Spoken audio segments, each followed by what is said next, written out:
She's not here. Tim's going to be late. It's going to be late, okay. Ooh.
Seven p.m., May 7th, time for the regular city council meeting to come to order. If I could have a roll call, please. Bergen. Here. Drinkow. Here. Angus is absent. McKenzie. Here. Rothy. Here. Scher. Present. And Waldstein is absent. Very good. Roll calls. We have 5 here in attendance, if enough for a quorum. If you would all rise, join me in the Pledge of Allegiance. I pledge allegiance to the flag of the United States of America and to the republic for which it stands, one nation, under God, indivisible, with liberty and justice for all. Thank you.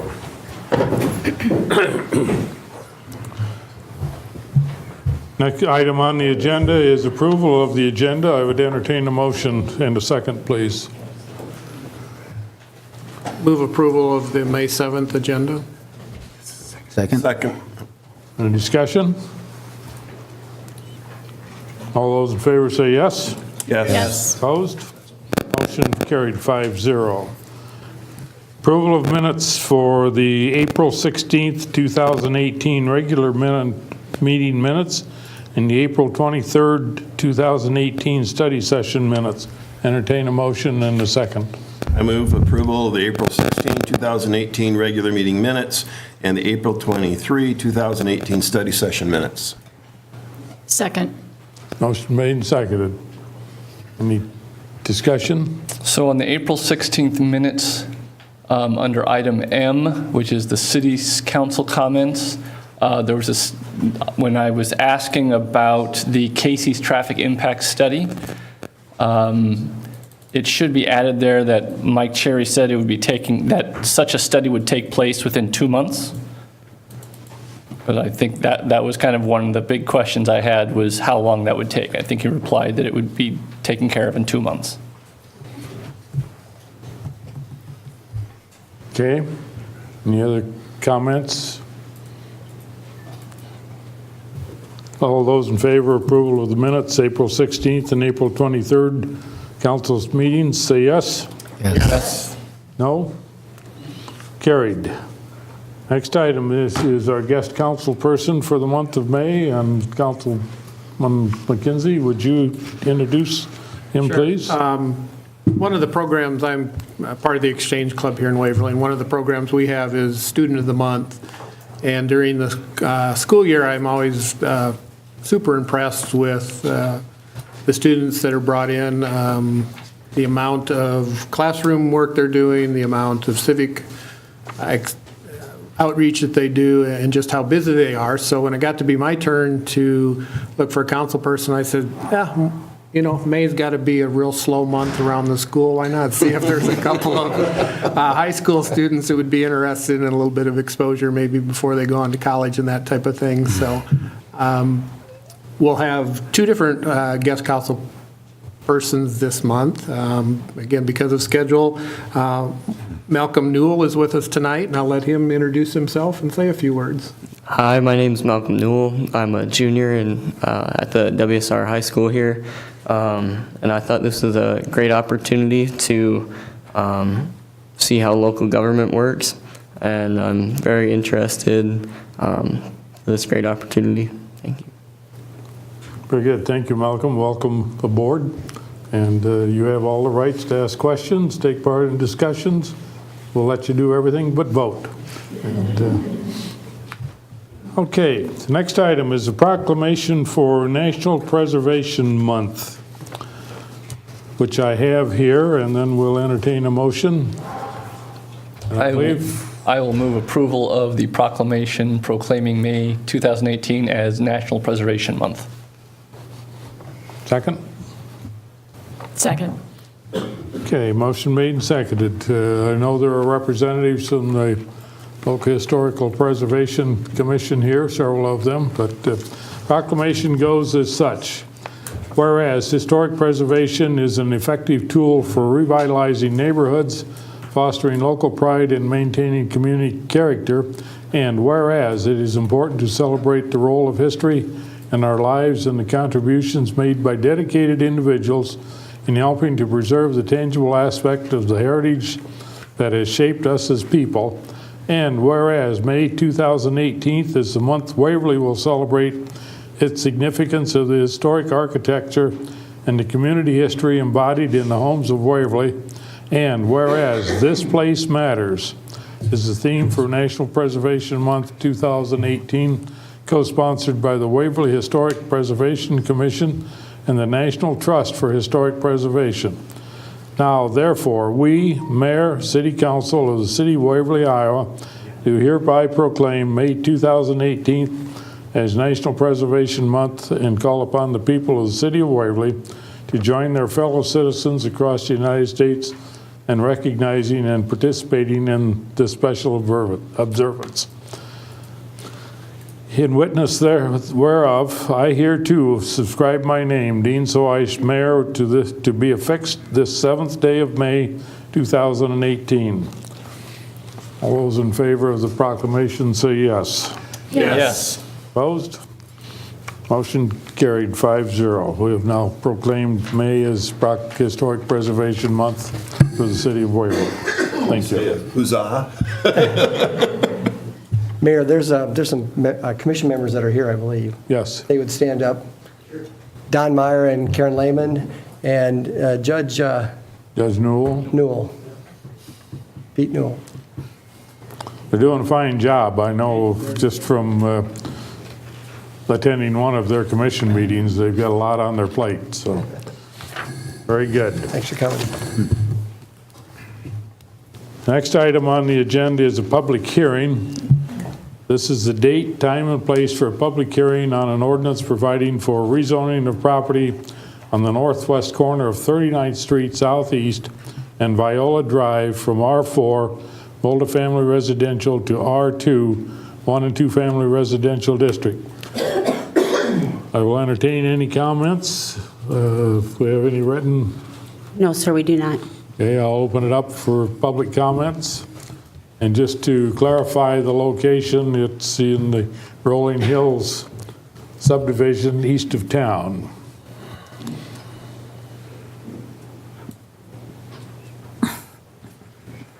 Good evening.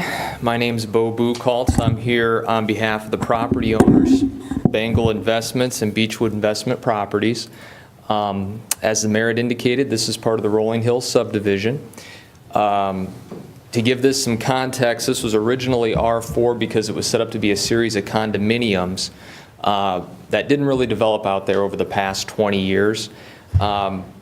We were able to purchase the remaining interest, sever this subject matter property off, and what we're going to do as a part of this is turn this into what I would call a more conventional residential neighborhood with a subdivision that'll have single-family lots that are going to match what's across the street.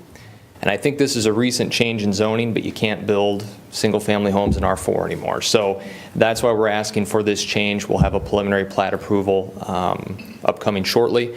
I would assume the neighborhood's going to be happy with this change because it means we're going to have single-family homes out there as opposed to apartment complexes or 12plexes or the such. Thank you. Very good, thank you, Bo. Anyone else wish to speak to this item? Close the public hearing. Council discussion. Do we need a motion? Motion.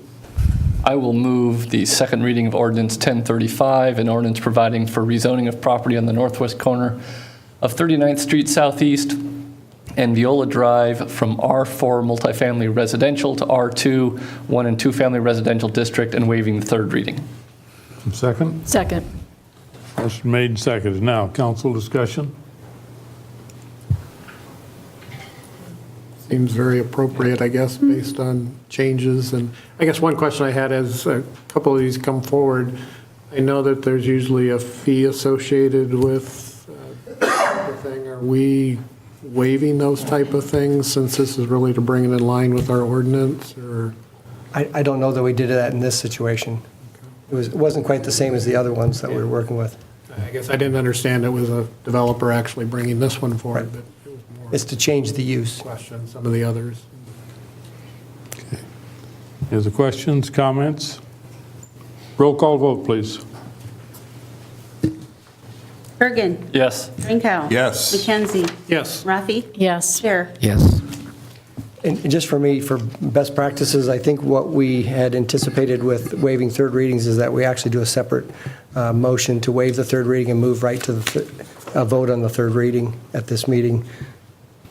We can do that a combined way, but I think we should do that as a separate, So we need a separate motion to waive the third reading on this? or to suspend the rules and go right to the third reading. That's the way it says. You're suspending the rules and going right to the third reading. Okay, then I will move we suspend the rules and go directly to the third reading of ordinance 1035, an ordinance providing for a rezoning of property in the northwest corner of 39th Street Southeast and Viola Drive from R4 multiple family residential to R2 1 and 2 family residential district. Second.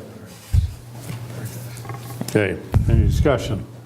Just a question, Bill, I don't want to be a contrarian, but what is our rationale for wanting to waive the third reading? I don't think there's any objection to this, and the developer was anxious to get started, and it would wait a couple weeks if we did that.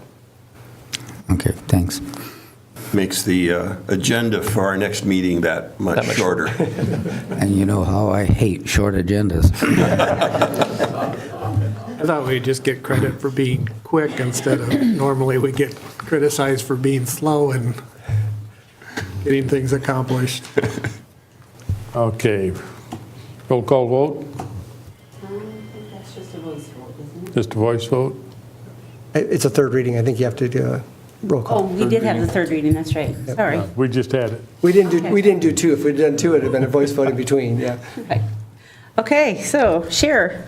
Yes. Rafi. Yes. McKenzie. Yes. Drinkow. Yes. Bergen. Yes. Motion carried.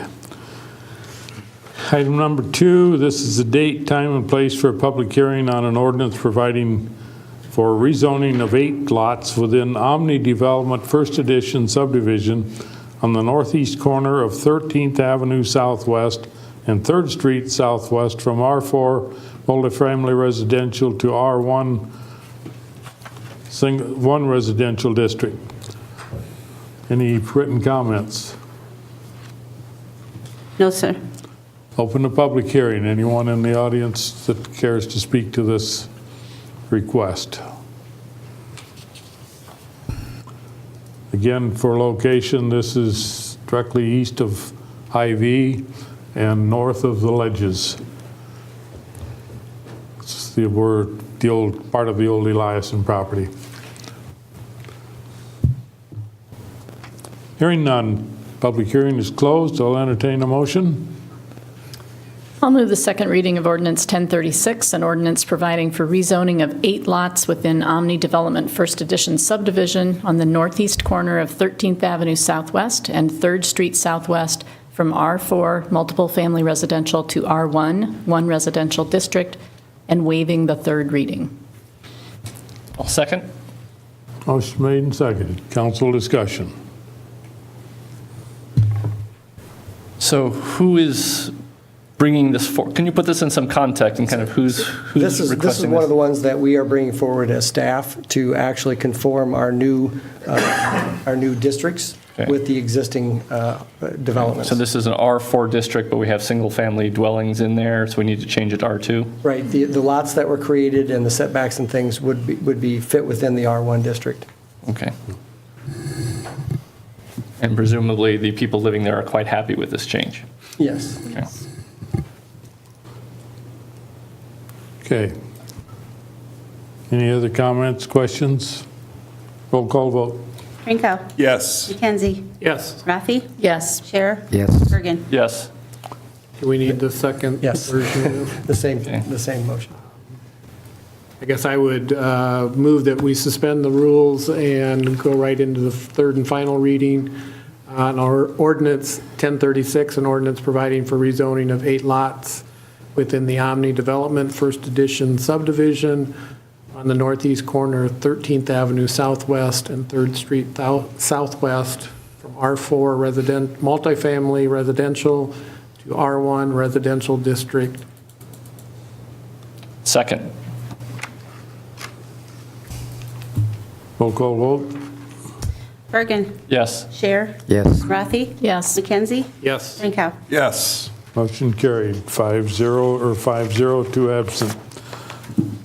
This is the date, time, and place for public hearing for the 20th Street Northwest reconstruction, railroad crossing improvements at 20th Street Northwest and 5th Avenue Northwest, 2018 project plan specifications, form of contract, and estimated cost.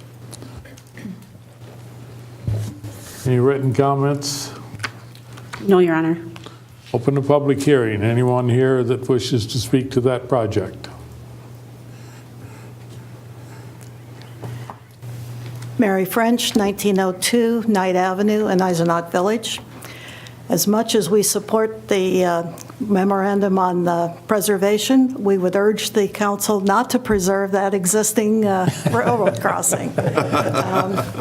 We're hoping that we can keep this project moving forward to end up with a much safer crossing and replace a dilapidated road. Thank you. Very good. Thank you, Mary. Anyone else? I know that the residents of Eisenach have been requesting this upgrade for about as long as the project has been going out there, so. Close the public hearing. Entertain a motion. I move resolution 18-73, awarding contract for the 20th Street Northwest reconstruction, railroad crossing improvements at 20th Street Northwest and 5th Avenue Northwest, 2018 project to Kroll. We're Am I on the wrong line? You Yeah, I am. Okay. sorry. The one before. I will retract that motion, and I will move that the mayor and, wait a second, where am I? Resolution 1872. There we go, thank you, yeah. I move Resolution 1872, approving plans, specifications, form of contract, and estimated cost of $1,752,188 for the 20th Street Northwest reconstruction, railroad crossing improvements at 20th Street Northwest and 5th Avenue Northwest, 2018 project. I'll second that. Motion made and seconded. Council discussion. Just trying to move the meeting along here a little bit. I'm pleased to see this going forward. I know the people on that are very anxious to get that road rebuilt. Any other comments? Excuse me. Any other comments, questions? Roll call vote, please. Kangas. He's not here. Sorry, I write these down ahead of time. Sorry. McKenzie. Yes. Rafi. Yes. Share. Yes. Bergen. Yes. And Drinkow. Yes. Okay. Just a quick question. Considering that we've got 2 railroad crossings being worked on right now, do we know how soon behind those? This one, I see the construction window isn't until August. I'm just wondering if, since they're in town, if they're going to get started earlier, or? No, that was a whole different mess to get through. We were glad to get them as early as we could for Bremer Avenue to get that west side started, and so they will be coming back more in the August timeframe to get that started on the project up there. And will it be finished in the fall, do you think, or will it carry into? It will probably carry into the spring. What? It depends on how weather goes, how much they can get done. They'll get to a good stopping point. I think the construction for the railroad crossing, I think, may get done, but I don't know about the entire Street. roadway as well. They'll focus on that railroad construction, is our understanding, first. Starting in August for that, okay. And the track gets done really quickly because the railroad does the track and then they Yeah. start running the trains again. Right. And then you have to do the work around it. While they're not going through. Yeah. Right, Yeah. ideally. And provision has been made for people in Eisenach Village to be able to exit that area from a different street, And they're going to go north on 20th. all the way to the blacktop. That'll be the way to get out of there because that'll be closed to the intersection. Right. Yeah, at one time, I think there was some discussion of having a temporary street or a They're feeding gonna in a build- jade addition or something like that. They're going to make provision for that and entering and exiting Eisenach Village in that 20th area. So it'll be either right on the street or a little bit north of that on the property that's already owned. You mean exiting the subdivision? Yeah, and coming in and out of the subdivision will come onto 20th going north. But for the length of the project, they'll need to, instead of going across the railroad crossing, they'll go north and North. around? Okay. Right, north and around. Take the scenic route. Right. Okay, Be worth the extra drive for a few weeks to get those railroad tracks through. So there is no plan for a temporary access through, Well, there may be a temporary access, but it won't be in a different location. It'll be right around that Knight Avenue, the Mr. street coming Jadestone, in. okay. Yeah.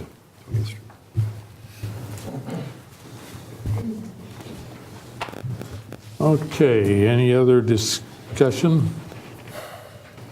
Roll call vote, please. We need a motion. We need a motion Oh, for I thought- 1873. I'm sorry. It's all right. I'll move Resolution 1873, awarding contract for the 20th Street Northwest reconstruction, railroad crossing improvements at 20th Street Northwest and 5th Avenue Northwest, 2018 project to Krell Incorporated of New Hampton, Iowa, for the bid amount of $1,092,787.60. Okay. Second. Okay, now we're back on track. Motion made and seconded. Any further discussion? Roll call vote, please. Mackenzie. Yes. Rafi. Yes. Scher. Yes. Bergen. yes. Drinkow. Yes. Brings us to public comments for any items not on the agenda. But before we get to the public, there's a gentleman here from Ankeny that served for about 30 years on the original Civil Service Commission. The Civil Service Commission was established in 1984, and Mr. Ernie Brandt was appointed in 1988. Carla corrected me that it was established in 82, but Ernie missed the first 6 years of it, but due to health reasons, he submitted his resignation earlier this year, so I have a plaque that I would like to present to Ernie and his family.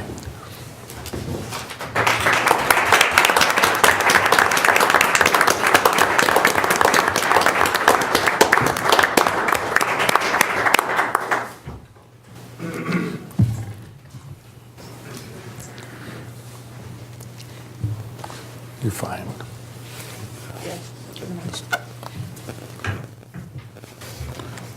Ernie, on behalf of the community of Waverly, we thank you for all of your years of service, not only on this Civil Service Commission, but I know that at one time you served on the police force, did an excellent job, and was employed for many years at CUNA Mutual, Lutheran Mutual, and it's an honor to have known you and still know you, and wish you all the well at your continued residence in Ankeny.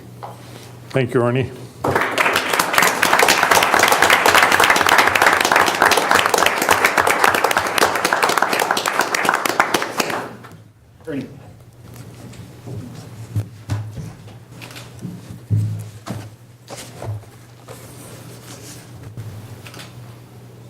Aaron, you can look to your left a little bit, please.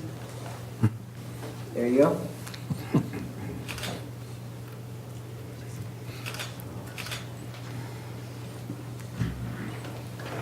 Very good.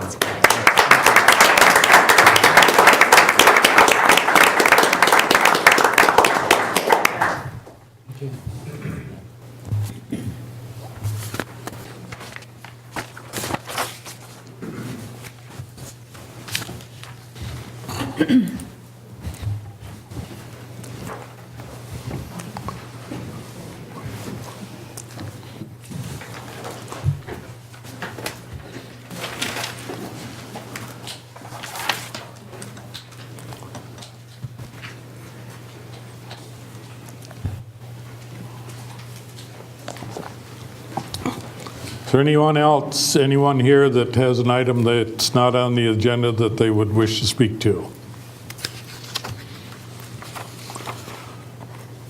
Seeing none, we'll move on to the consent calendar. Following items will be acted upon in a single motion unless someone from the council or public requests that a specific item be considered separately. Pay request from McClure Engineering Company for the 20th Street Northwest reconstruction 2018 for $28,740. Pay request from Kramer and Associates for the Cedar River Parkway East improvements for 2018, $323,282.27. Pay request from Kramer and Associates Incorporated for the Cedar River Parkway East improvements for 2018 for $174,114.65. Pay request from Modern Builders Incorporated for the Waverly Municipal Airport bulk hangar improvements for 2017 for $19,838.50. Setting a public hearing date for May 21st, 2018 at 7 p.m. in the council chambers of City Hall to amend the fiscal year 2018 budget. Class B native wine permit for renewed purpose. And the last item is a Class C liquor license for Water Street Grill. Entertain a motion, please. I will move the approval of the consent calendar. Second.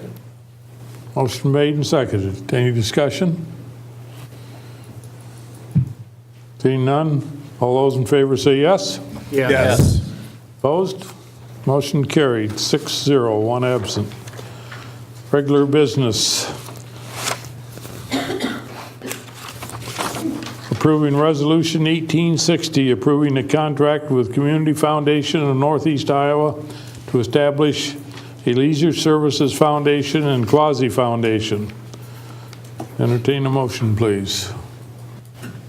I will move Resolution 1860, approving a contract with Community Foundation of Northeast Iowa to establish a Leisure Services Foundation and quasi-foundation with the donations of $10,000 each. Second. Motion made and seconded. Mr. Ray, you have some information you'd like to impart to us? Sure. This was presented at the April 2nd meeting, and we had some questions that we couldn't answer. So I tried to send you out the answers to those questions, but in case there was some clarification, I've got the expert, Ms. Elizabeth Hackbarth, who's Director of Development of the Community Foundation of Northeast Iowa, here in the audience.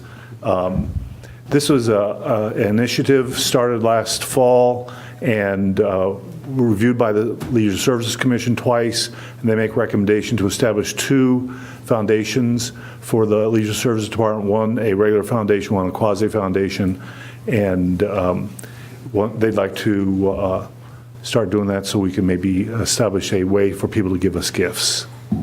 And if you have any questions, I will not answer the question. Any questions for? Let me, if I may, Mr. Mayor, I just a couple of comments, and I have one question. First of all, I know from some independent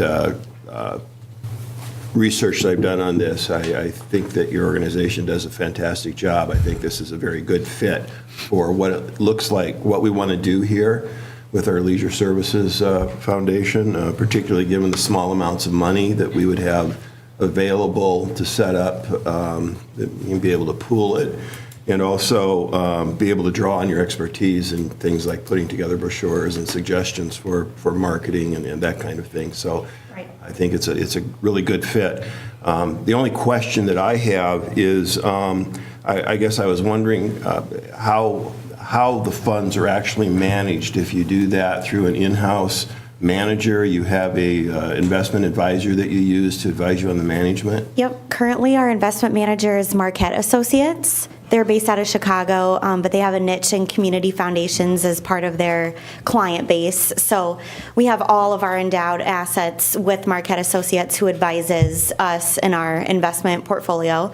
However, we do have our board of directors, and a subcommittee is the investment committee, made up of local professionals, wealth advisors, and investment managers that are helping advise with Marquette, our investment plan. Does the, I said I only have one question, but now I have two questions. It's okay.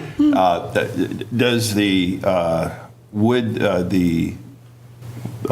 I guess it would be the Leisure Services Department, I'm not sure who, but someone from the city would have any input whatsoever in how the funds were, what the target investments were in the funds, or is that left entirely up to the investment manager? It's entirely up to our investment committee as well as our investment manager. They work together for that. There are some community foundations across the country that allow fund holders to pick their investment risk or their investment plan.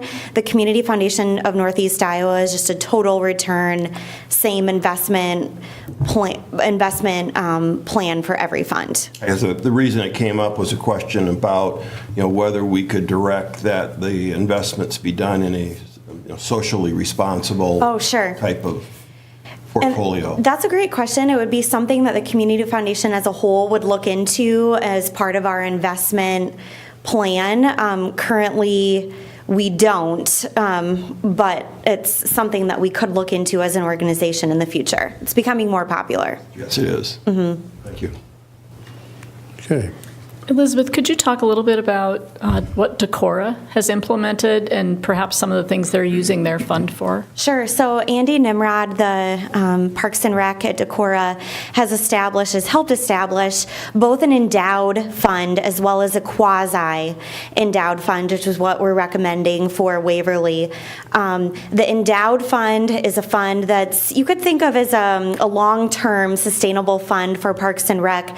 The quasi-fund, they're using it as a cash reserve fund where families that are looking to do a big naming gift, some dollars that they would want to have more liquid but still receive an investment return in the quasi fund. It's more of an internal fund. And so they're working with the community. They established their funds in 2014 and have since then have grown their funds 4 or 5 times. They worked with the Decorah Bank and Trust to do a matching gift to get the community invested. So it's great to see the work there. They beefed up their website a little bit, and so they have a lot of information as well as a video. And so we've looked at that as a model, and we can certainly help with some marketing materials to get this out into the community. But overall, and Andy would agree, it's definitely an opportunity for those future gifts. Those future gifts that could be through estate planning, they're future gifts that a family would want to invest back into the community. And these funds are set up for the city and the Waverly Leisure Services Department to be able to put those dollars in, let the Community Foundation invest those, administer them, but then the Leisure Services Department has free reign or ability to determine where those dollars can go in that given year. I want to point out to the council and to the audience that might be watching this, the resolution is talking about donations of $10,000 each. Those $10,000 are not city funds. They're not coming from any of our city budget. Those would be donations from private citizens who are wanting to get this program going. And just to clarify, that would be to get the fund established at the fund minimum and to start being invested and get a rate of return. However, the funds are set up so any donation of any amount can be contributed to the fund once it's established. And then the distribution of funds then happens, there's a delay of a year. Yep. Correct. So we invest the funds for a year to get a full rate of return, protect that principal amount. So if it was fully invested at $10,000 today, the first available would be January of 2020. They go on calendar years, so. So concerning the $10,000 minimum for each of these funds, are these funds waiting to be invested, or do they need to be rounded up once we approve doing this? I think a little bit of both. I've had a few different meetings with TAB, and we're looking at a plan for soliciting those donations. I think there is a plan in place. Each council member will be hit for a...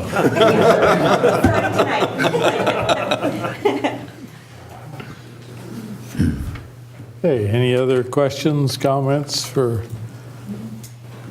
And I just had one more clarification. The permanent endowed fund will be permanent. The quasi fund has the stipulation in the agreement that the Waverly Leisure Services Department could access more than what we have as our spending policy and could take the full balance and close the fund in the future. So that's the difference between the two.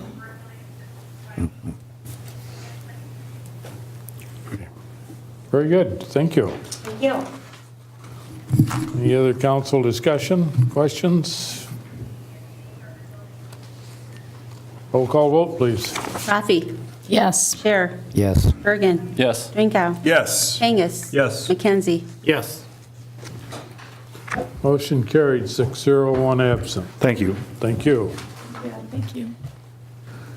Item number 2 is Resolution 1857, a resolution accepting the final contract payment from the Bremer County Fair Association for Parcel O and authorizing the deed to be given in satisfaction of the contract and approving the lease of Memorial Park for 2019 for the Bremer County Fair event.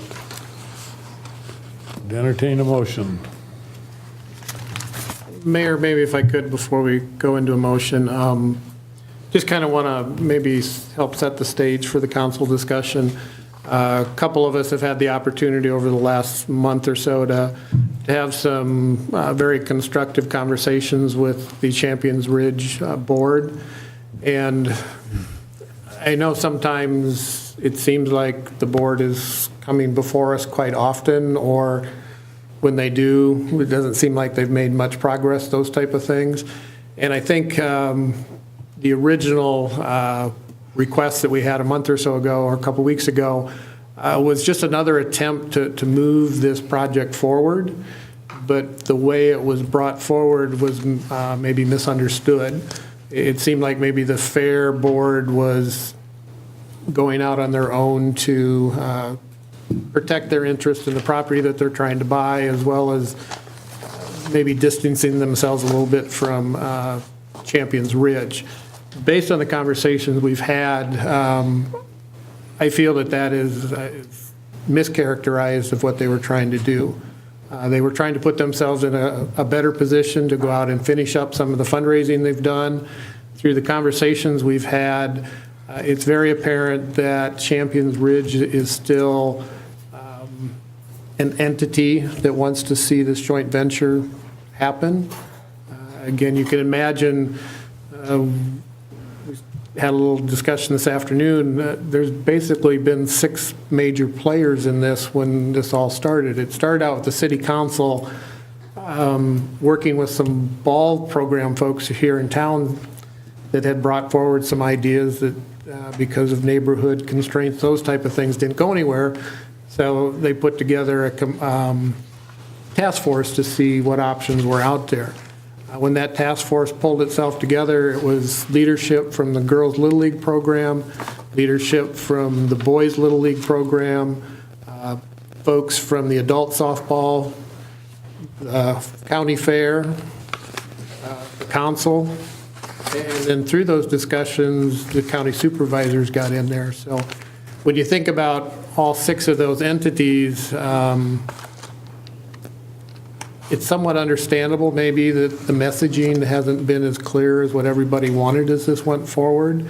You've got a board that's trying to speak for subsets of these 6 groups, and you can imagine within those groups, sometimes there's voices that feel they still need to be heard if they're contrary to where, long way of saying, they made great strides. The 3 ball programs now are under one umbrella. They're speaking as one. The fair certainly is taking the fundraising portion of their commitment to the Champions Ridge property to heart. They're here tonight to hopefully have us accept their last payment on it. But again, the key issue out there is the major fundraising.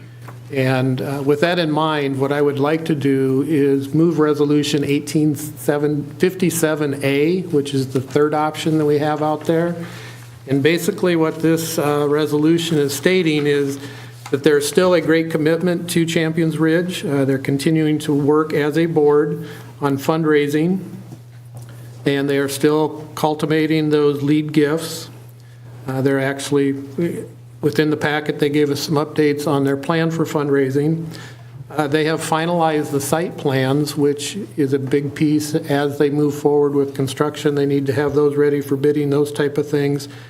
And I think the thing that's come out of the last few discussions here is a renewed commitment to challenge themselves to push this across the finish line, or if for some reason that message can't get out there, that's been a message that's been conveyed over the last 8 to 10 years, where this really is a strong financial incentive for the community, both Bremer County and the city with the fair, those type of things. Economic development's a big piece of it, but again, when they're touching 1,800 kids in some fashion, I can't think of a better way to leverage community dollars to do that. So basically, this resolution is reaffirming that they are a cohesive group that wants to move forward, but setting some stipulations on their fundraising. All they're really asking of the city council is just to extend the agreement we had with them last year through the end of this year. And I think that is consistent with the message that was conveyed at the beginning of the year when they said, yeah, we didn't quite make our fundraising, what do we do now? My take on the council sentiment at that time was, we still support this. This is a great project.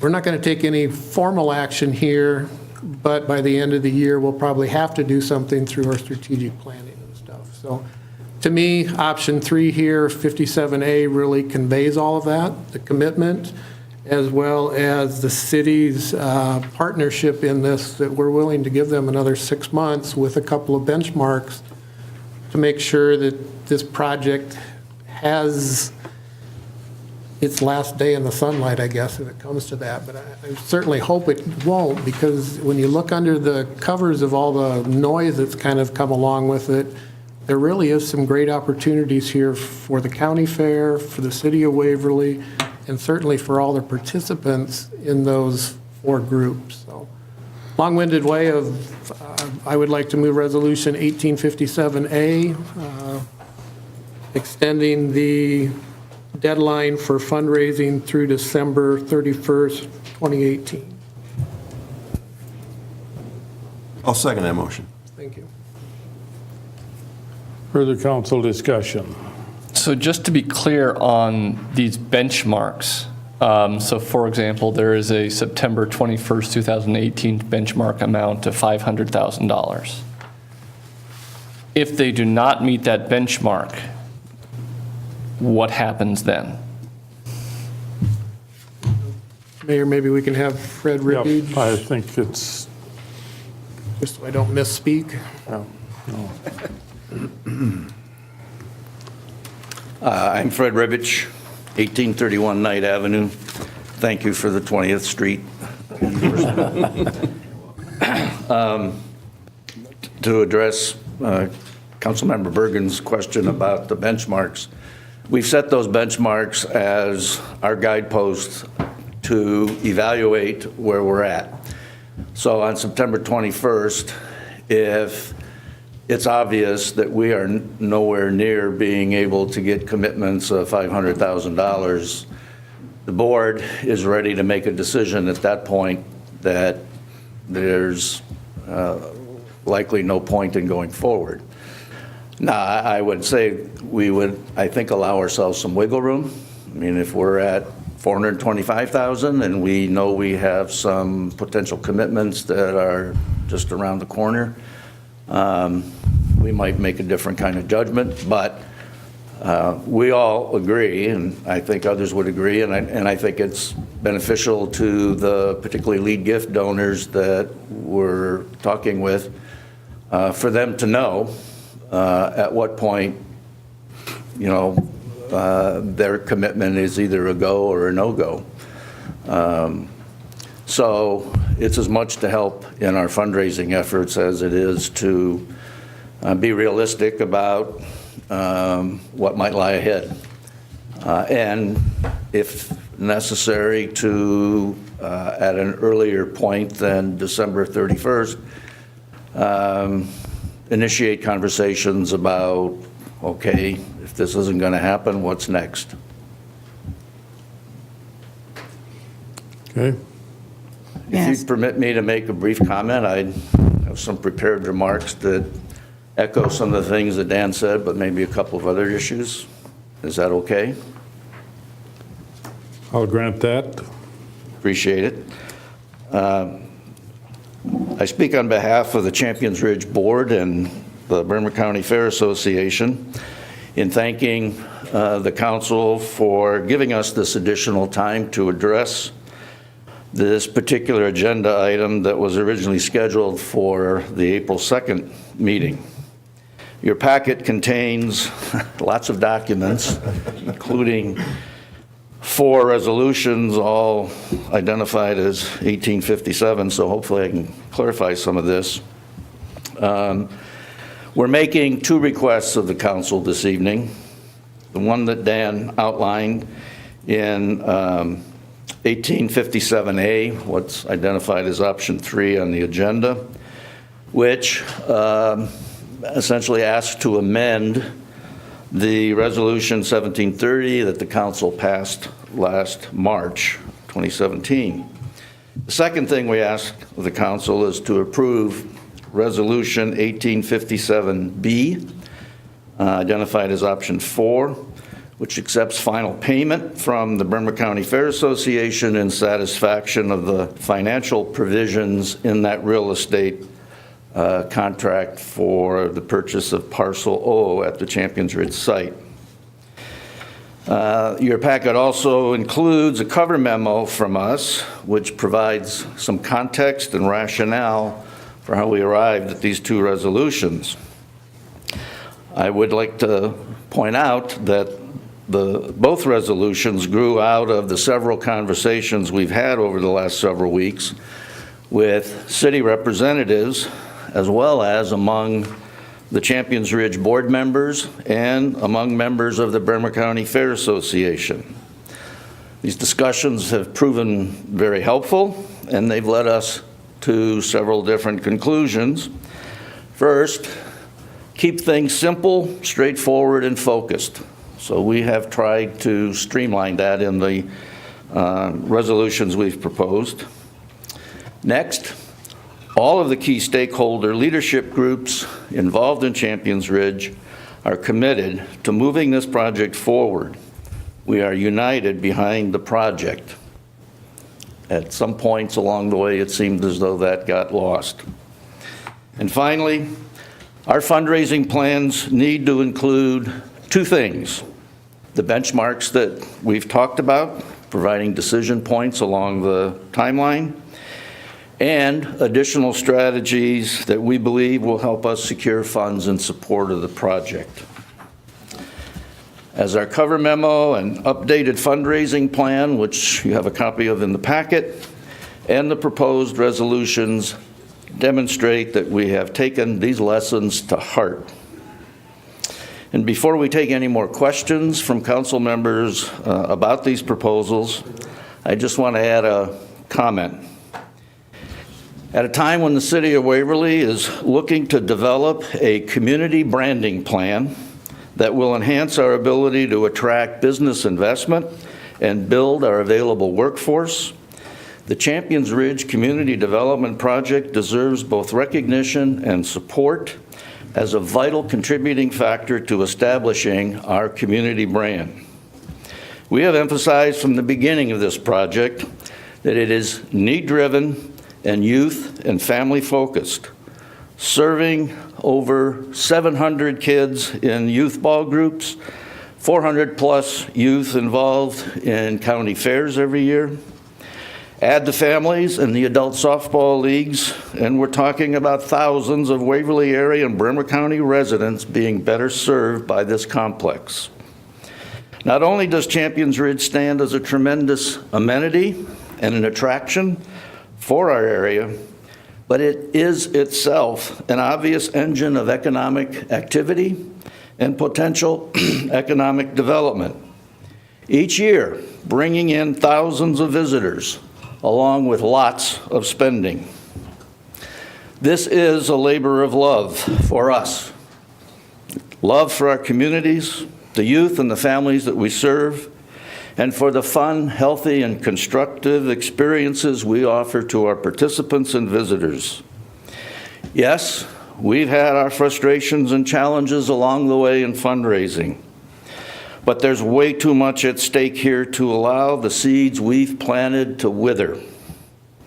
Allow us to the end of this year to achieve our fundraising benchmarks. And thank you for your consideration, and we'll be happy to entertain additional questions.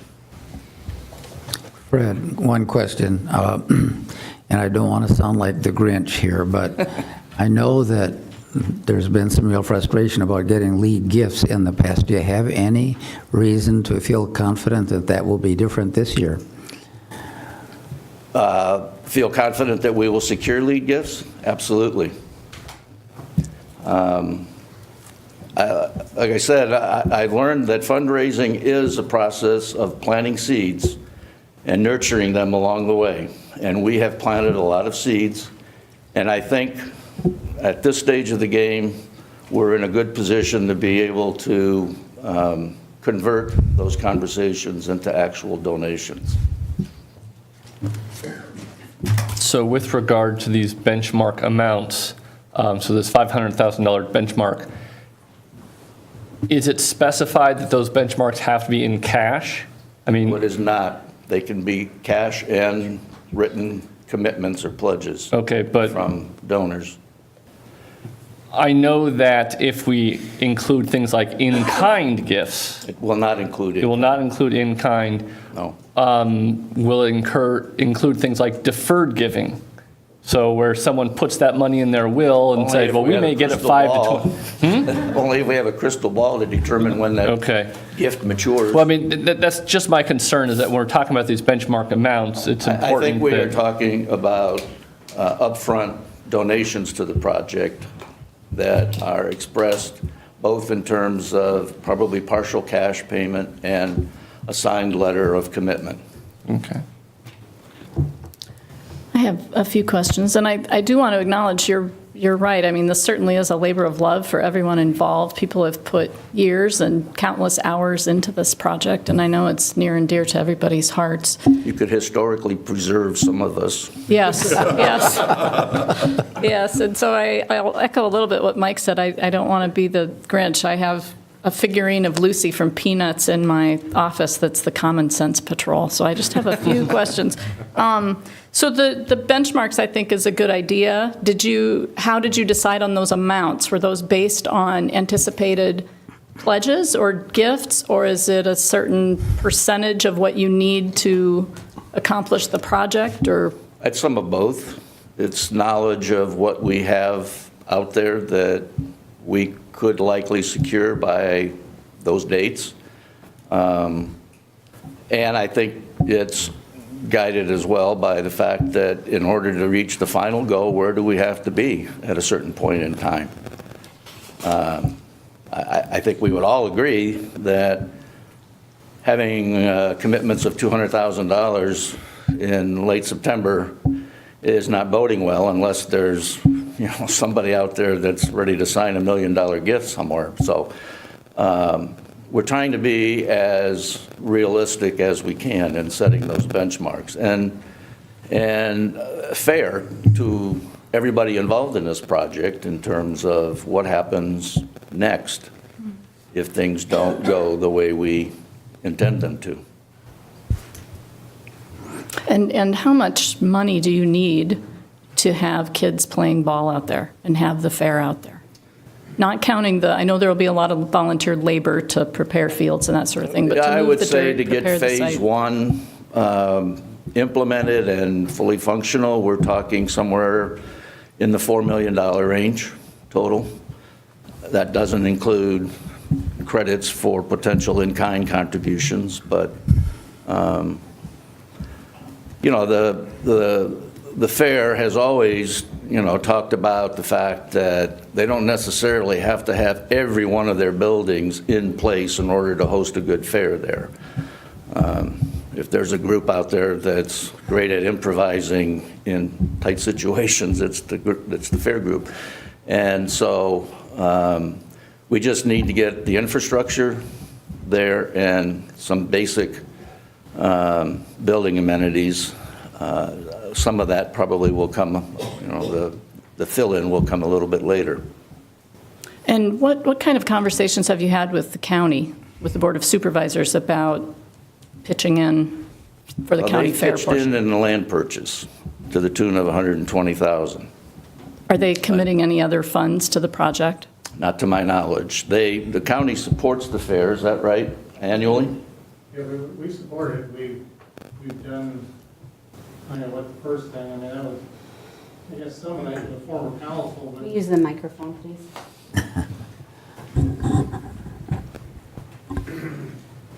I guess some of the hang-up with a bit of former council group, but some of the hang-up between the fair and the city and the county is that first contract thing with 120,000 came between the city and the fair.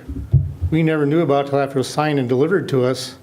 I would have thought that the city had that brainstorm. They probably would have came to us for a little work session to see if we were willing to go along with it, instead of being told afterwards what we were giving. So that's been some of the dragging out, but it's vitally, I mean, it's important. We've given our final 90,000 to the fair, and it really needs to go to that purpose. Otherwise, the fair shouldn't be holding it. And how about in the future? I mean, once, as far as other financial contributions from the county? We give 20,000 a year right now to the 20,000. fair, but I mean, there's been no future talks and anything that the fundraising should carry them through it.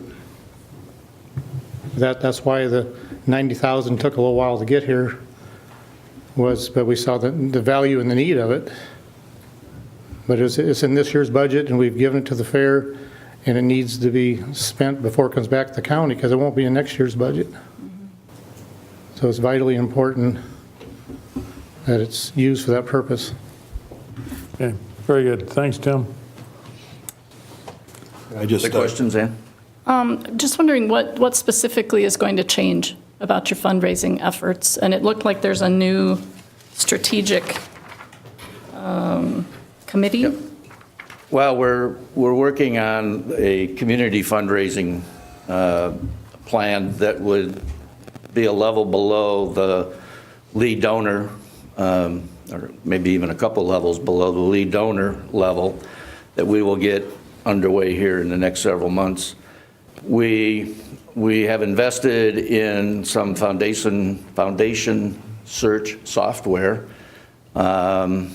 and had some conversations with one of their consultants in the last few weeks about how we can best employ that software to identify granting sources that would have an interest in supporting a project like Champions Ridge. We also talked about the fact that we need to ramp up our public relations efforts. I guess, there's been this kind of period of silence in terms of the public discourse about Champions Ridge, so we are talking about ways that we can promote the project and help educate members of the public about the project in a much more deliberate manner. And I think those are some of the key different elements that are going to be implemented here in the next few months. I don't know if Gary wanted to say. Okay.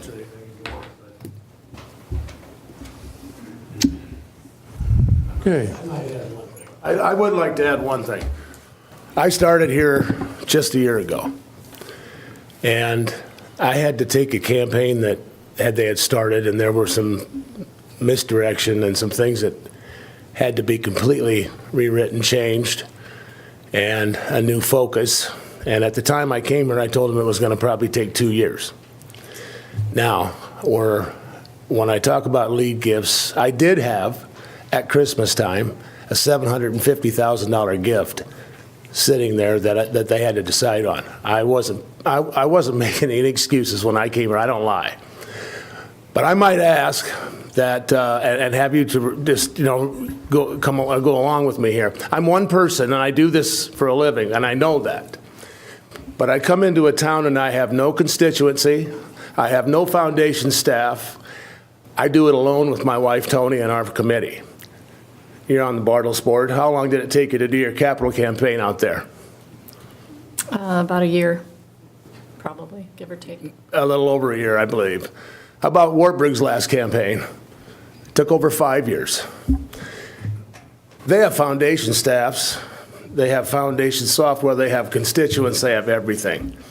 I know what I'm in. I know what I've been doing this for a long time. But I really hope that you give us the chance to do this, because there are about 3 or 4 right now that we are in contact with. 6-figure gifts. I have one gift that's a 5-figure gift that they're withholding right now. And they told me they're withholding it until the fair gets things taken care of and they get a deed. But there are gifts there. And if we can get to the million, probably more likely the $1.5 million mark, I've already talked to Vision Iowa on 3 different occasions. They have welcomed us to come there. The cap on that's $1 million.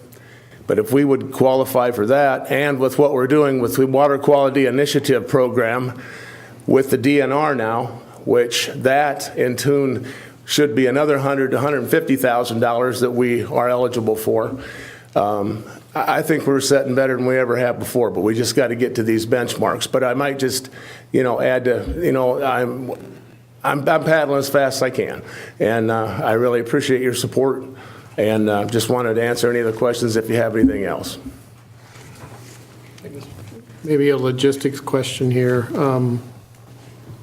As we look at our strategic planning later this year, I think we were thinking in the September timeframe we would. Yes, sir. Again, that seems to match up with some of the benchmarks you have. I think it's important not to wait until the end of the year, maybe, to get a report back. It'll certainly help us as we go into strategic planning, knowing that you're well along your way of meeting your goals, so that we can set aside some of the things that were in that original resolution as far as support, driveway, infrastructure, those type of things. Right. And I just would mention the date of September 21st wasn't just sort of picked out of thin air. It was partially to also accommodate the Bremer County Fair Association, because they will have their meeting on the following Monday, September 21st. And so they would have several decisions that they need to work through depending on where we are in meeting our benchmark as well. So that was part of our reasoning in terms of why we set that first benchmark at September 21st, so that everybody involved in the project knows as early as possible whether it's a go or a no-go.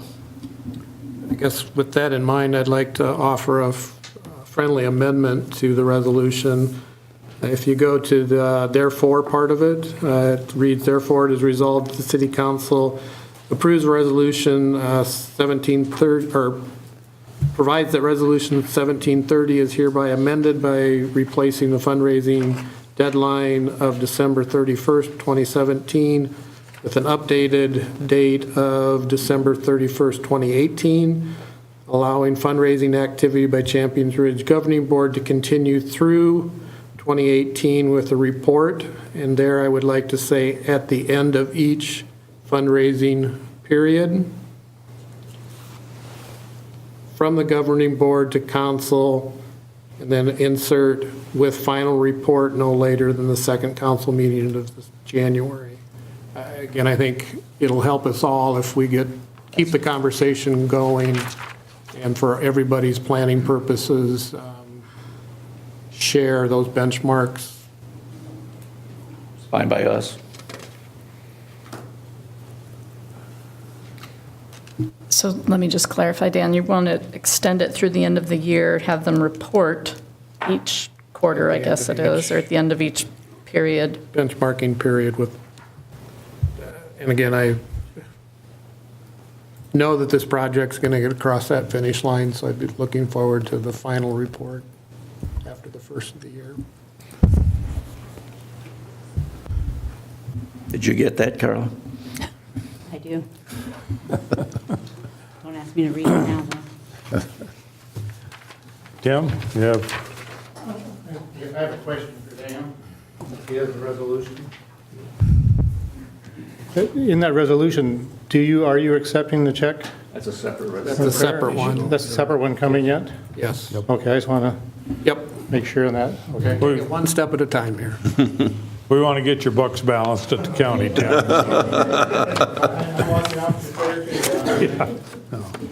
Okay, do we need a motion on Dan's amendment to I the, think we need a second, and so I will second your amendment to the motion. I think we need to vote on whether we approve the amendment before we even decide on the motion. Whatever it's called, resolution. I don't know if you need to, because he was the original motion for the option. Bill and Yeah, I suppose that's true. If it was his, Friendly amendment? So he amended. he could make a friendly amendment to his own motion. Okay. Well, and I don't want to prolong this, but would you mind reading the friendly amendment one more time so we know what we're actually voting on?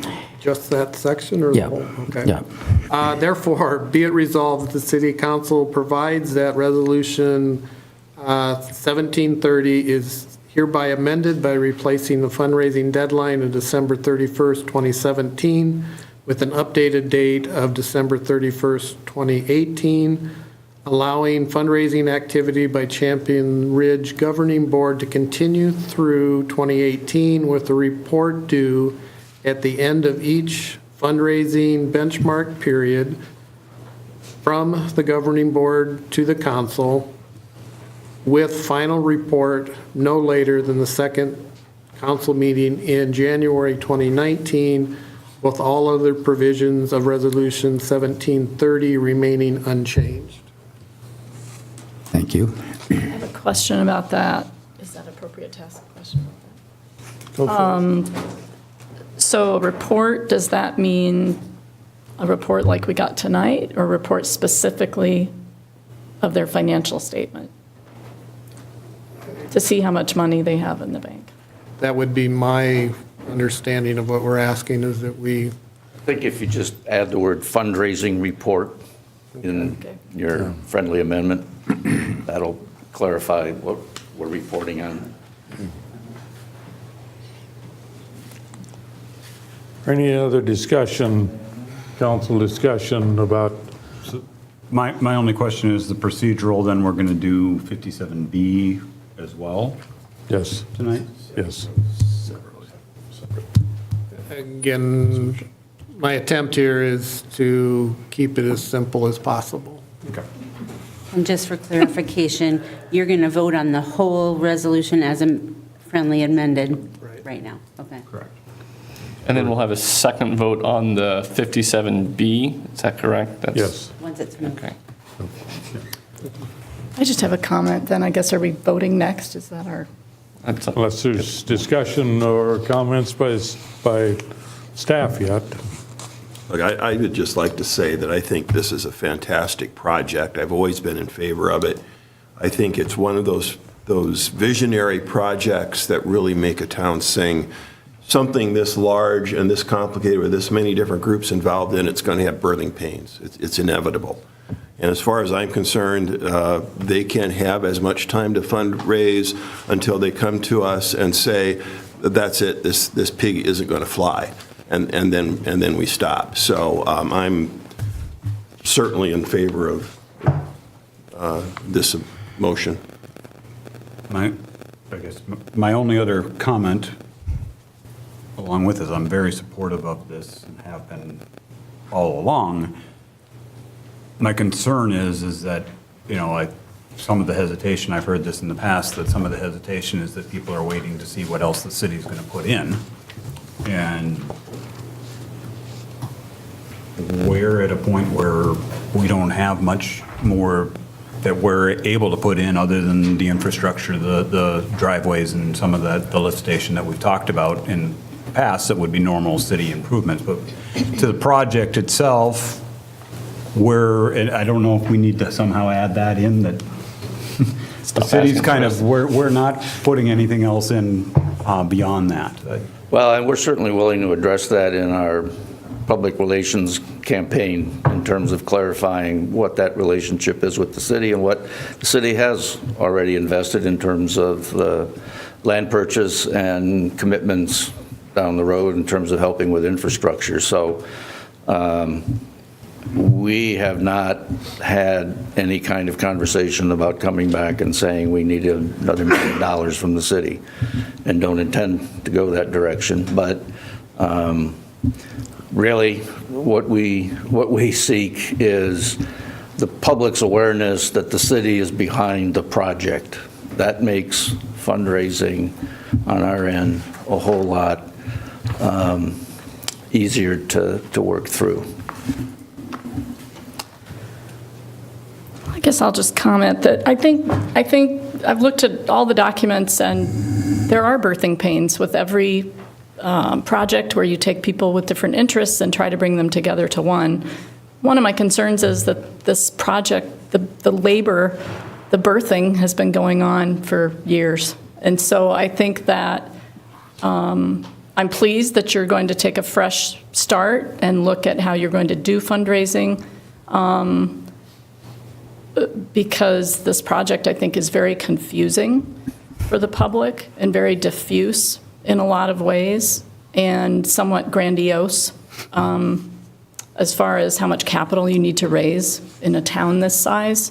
And I know that by stating these things, I risk coming across as not being in favor, which is not my purpose. Because I'm certainly in favor of recreation programs for kids and adults, as well as the county fair. But having attended some of the meetings about this, I think it has lacked a cohesive mission and direction and strategy.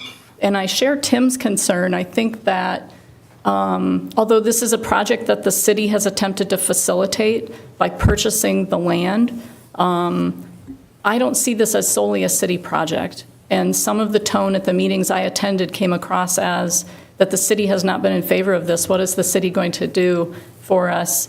And we certainly want to facilitate success of this program, but I don't think it's up to the city of Waverly to make sure it's successful. The staff have put in a lot of time on this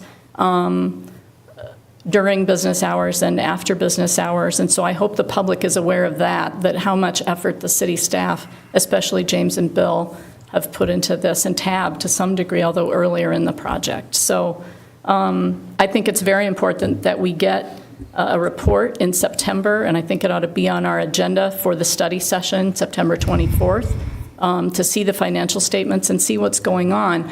I've heard from a lot of constituents who wonder what's happening, and frankly wondering why we're still allowing the project time to go on. Not that they're opposed to these programs, but that there's concern that this has not gelled with the community. And I have not gotten a lot of contacts from the public, other than the folks involved on the Champions Ridge board in favor of this. And I don't know why that is. I'm not sure why we're not hearing from more parents of kids who play ball, and I hope we do, because I'd like to see that. But I certainly have heard from people wondering, what are we going to do with Memorial Park? What are we going to do with that property? What's our plan B? And so I think it's really important that we do see momentum and see some results. And that's really the only way I would be able to support it. Hi, my name is Shannon Meyer. I am a ball player. I also coach t-ball. Both my kids have gone through the t-ball program. I would like to read a statement, if that's okay with you guys. Okay. On behalf of all the ball groups, we just want to request the continued support of this council and the city of Waverly for the Champions Ridge project. Now, there's no better time to realize that this project has to become a reality sooner rather than later. We don't have to look too far to see the need of the youth diamonds so that they're playable all summer long without constant threat of Mother Nature as well as the Cedar River. Saturday, the park was flooded 2 out of the 3 diamonds, and they're closed indefinitely. And what's left behind but debris, dirt, and an environment ripe for disease. The Memorial Park diamond are also in need of major improvements to prevent injuries to players and spectators. I'm sure you're aware, the council and everyone in this room, of the tragic incident that took place last week. During one of the softball games, baby McKenna was struck in the head by an overthrown ball and ended up in the spectator bleacher. She's currently in Rochester Hospital. She's stable but in critical condition. While a horrific accident, this accident does need to be addressed by the council as well as the city of Waverly. So this type of accident does not happen again. On behalf of all the ball groups, we ask the council and the city not only for your continued support of the project, but increase efforts that we ensure that this is a success. Thank you. I feel like I'm going to repeat things that a lot of people have said on the council, in that I'm supportive of this project, but I'm really frustrated with the process this has gone through. I feel like the fundraising has taken a, pardon my historical reference, Charles Lindbergh approach to crossing the Atlantic, in that they're refusing to make a backup plan for what happens if things don't work out. In all the conversations we've had with the Champions Ridge board, we keep asking, well, what if you don't raise the money? What if this isn't successful? And I feel like we're not hearing a plan B, and that's what concerns me, is that we've got all our eggs in one basket. And I mean, I'm very happy to have this preliminary deadline saying, okay, if we don't have our fundraising by September 21st, then we can go through our strategic planning and know what we're doing next. I would love to see this project go forward, but I don't think the city is meant to be in the driver's seat. I think this really needs to be driven by private donations. And if we can get those private donations, we as the city will support it, but it shouldn't be depending on us to make sure this thing happens. When we talk about this long birthing process, I'd really like an epidural right about now. You're not necessarily alone in that, but I do want to just say a couple of things in response. It's very difficult to fundraise for a significant project like Champions Ridge if people know there's an option B out there. And we've run into this time and time again over the last several years in our conversations with prospective donors, that they hear that there's some other alternative out there. Well, that's all they need to know to be very hesitant about supporting this project.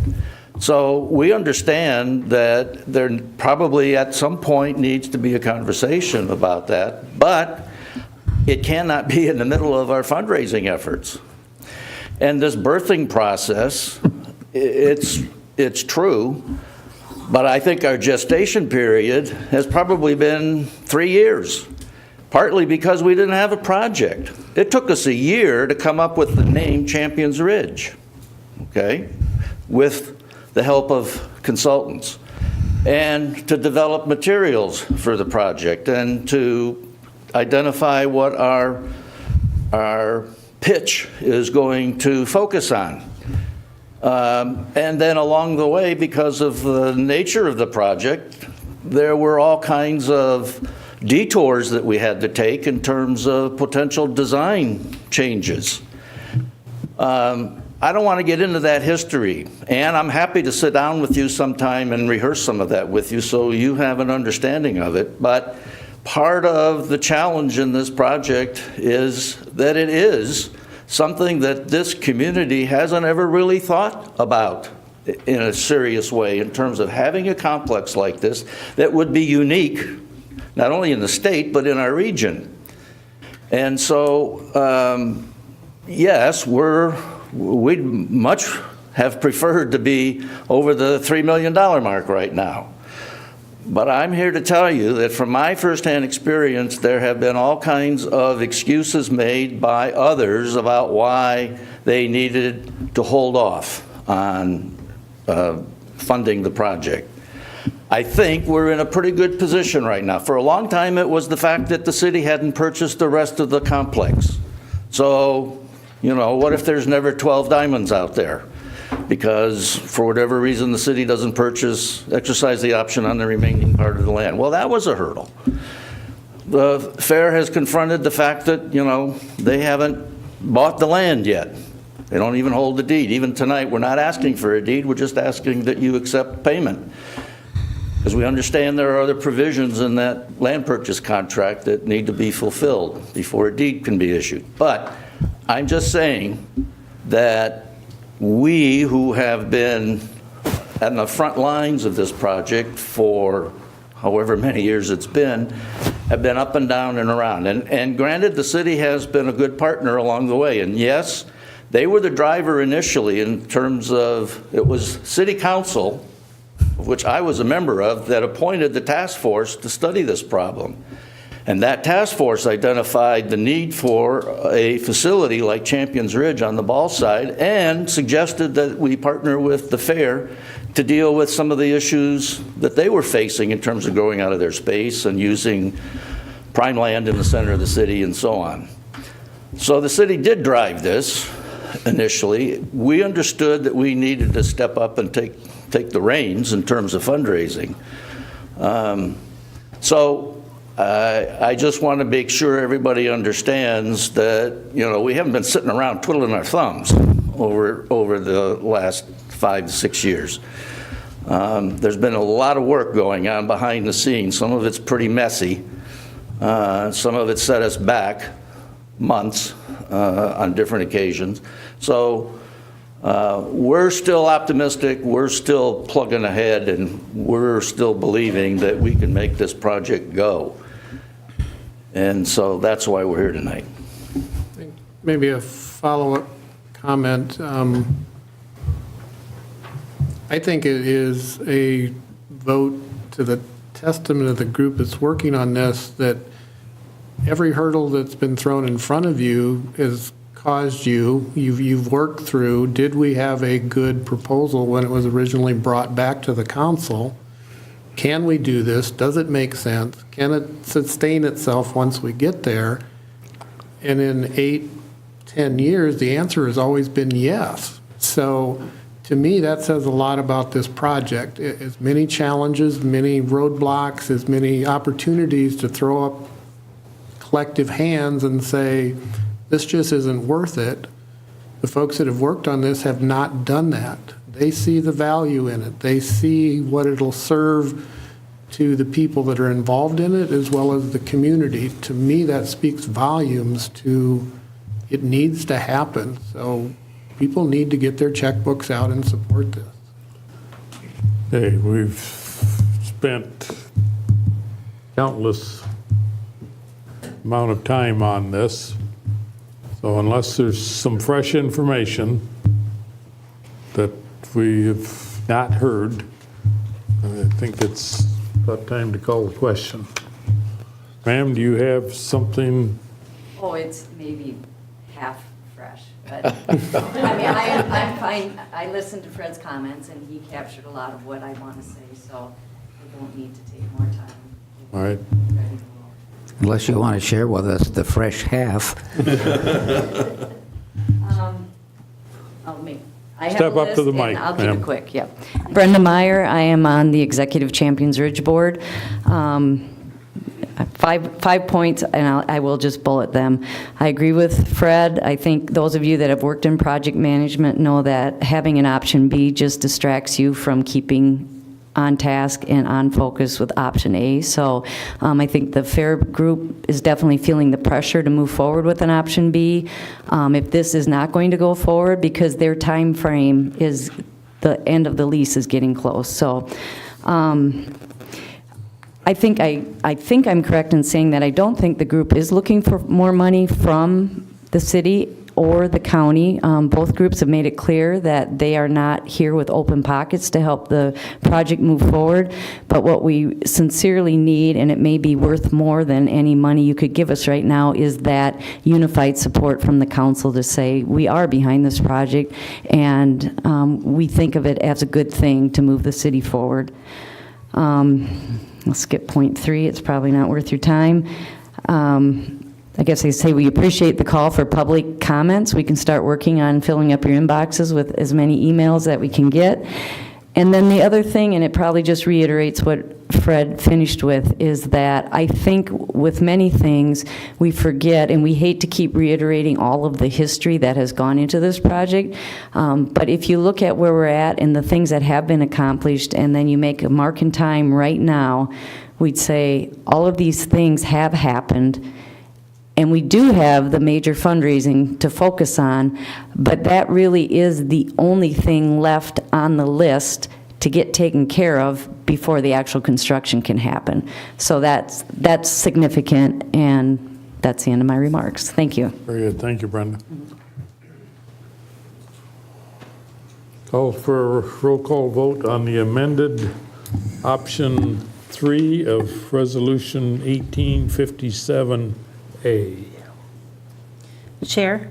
Yes. Bergen? Yes. Rinkow? Yes. Angus? Yes. McKenzie? Yes. Rafi? Yes. Motion carried 6-0. Now, Dan, would you like to introduce Yes. 57 option With B? step 1 taken care of, I would like to move Resolution 1857B, a resolution accepting final payment by the Bremer County Fair Association in satisfaction of the financial provisions of the real estate contract for parcel O. Second. Motion made and seconded.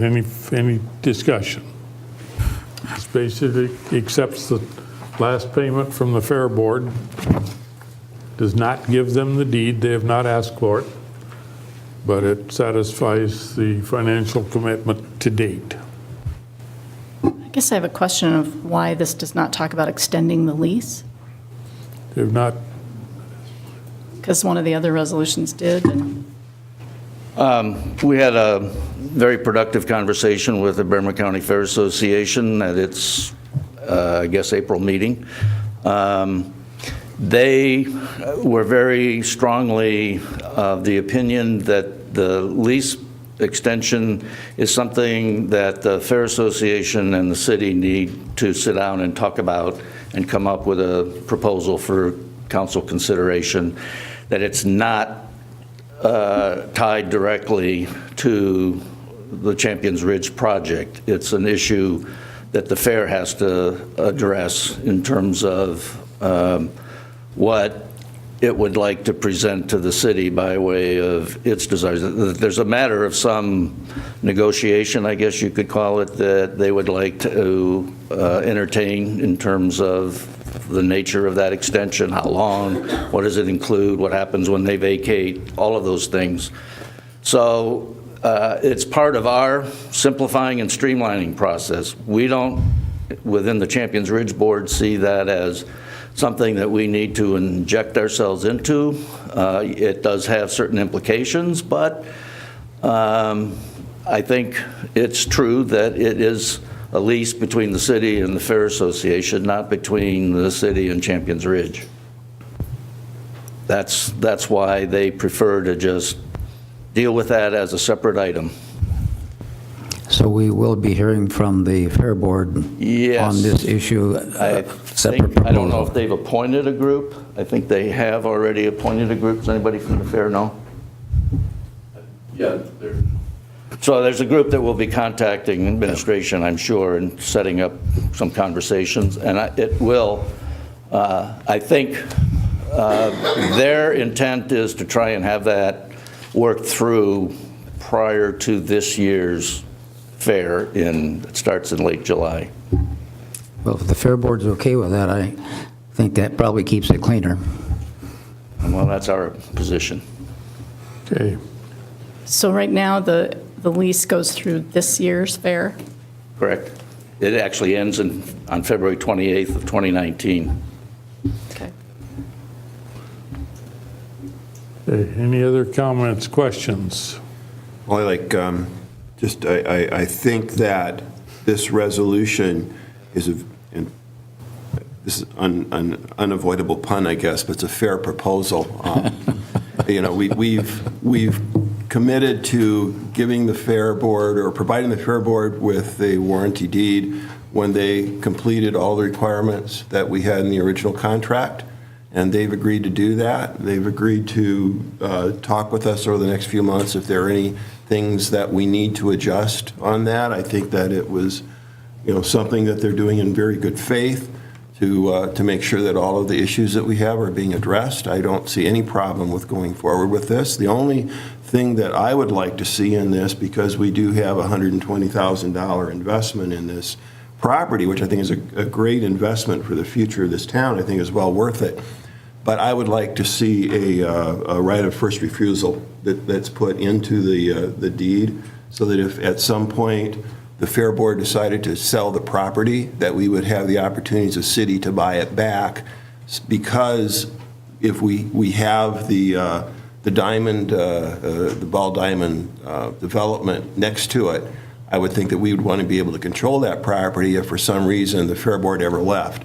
I don't think they have any intention of ever leaving. I hope they have no intention of ever leaving. But if that should happen, I want to make sure that we have the ability to have that property back at some fair price. This actually does not give them the deed, this It would resolution. give them a deed, it would give, Thing, probably does it? should refer to our city attorney on this, but what we would be doing would be giving them a warranty deed, but with a provision in the deed that gave the city a right of first refusal if they decided to sell the property at some point, that we would be able to match an offer that they had from a third party. And basically would protect our ability to control that property if the Fair Board ever decided that they wanted to move and go somewhere else. So today, we're accepting the final payment. They would not get the deed until February of 2019. Is that correct, Bill? Right. The rest of the provisions in the contract have to be honored. I mean, that's part of that, is that they have to move the fair by that date.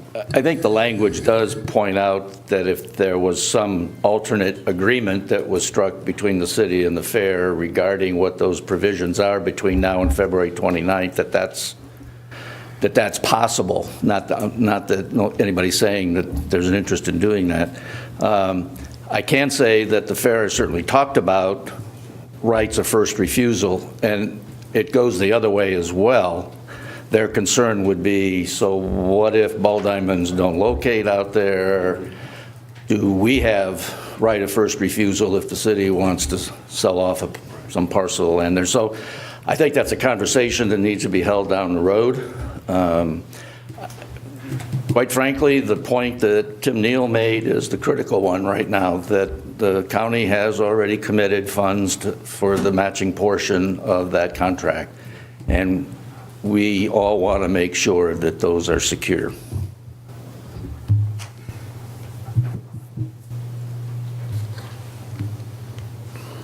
Okay, any other comments, questions? Roll call vote, please. Option 4, Resolution 1857B.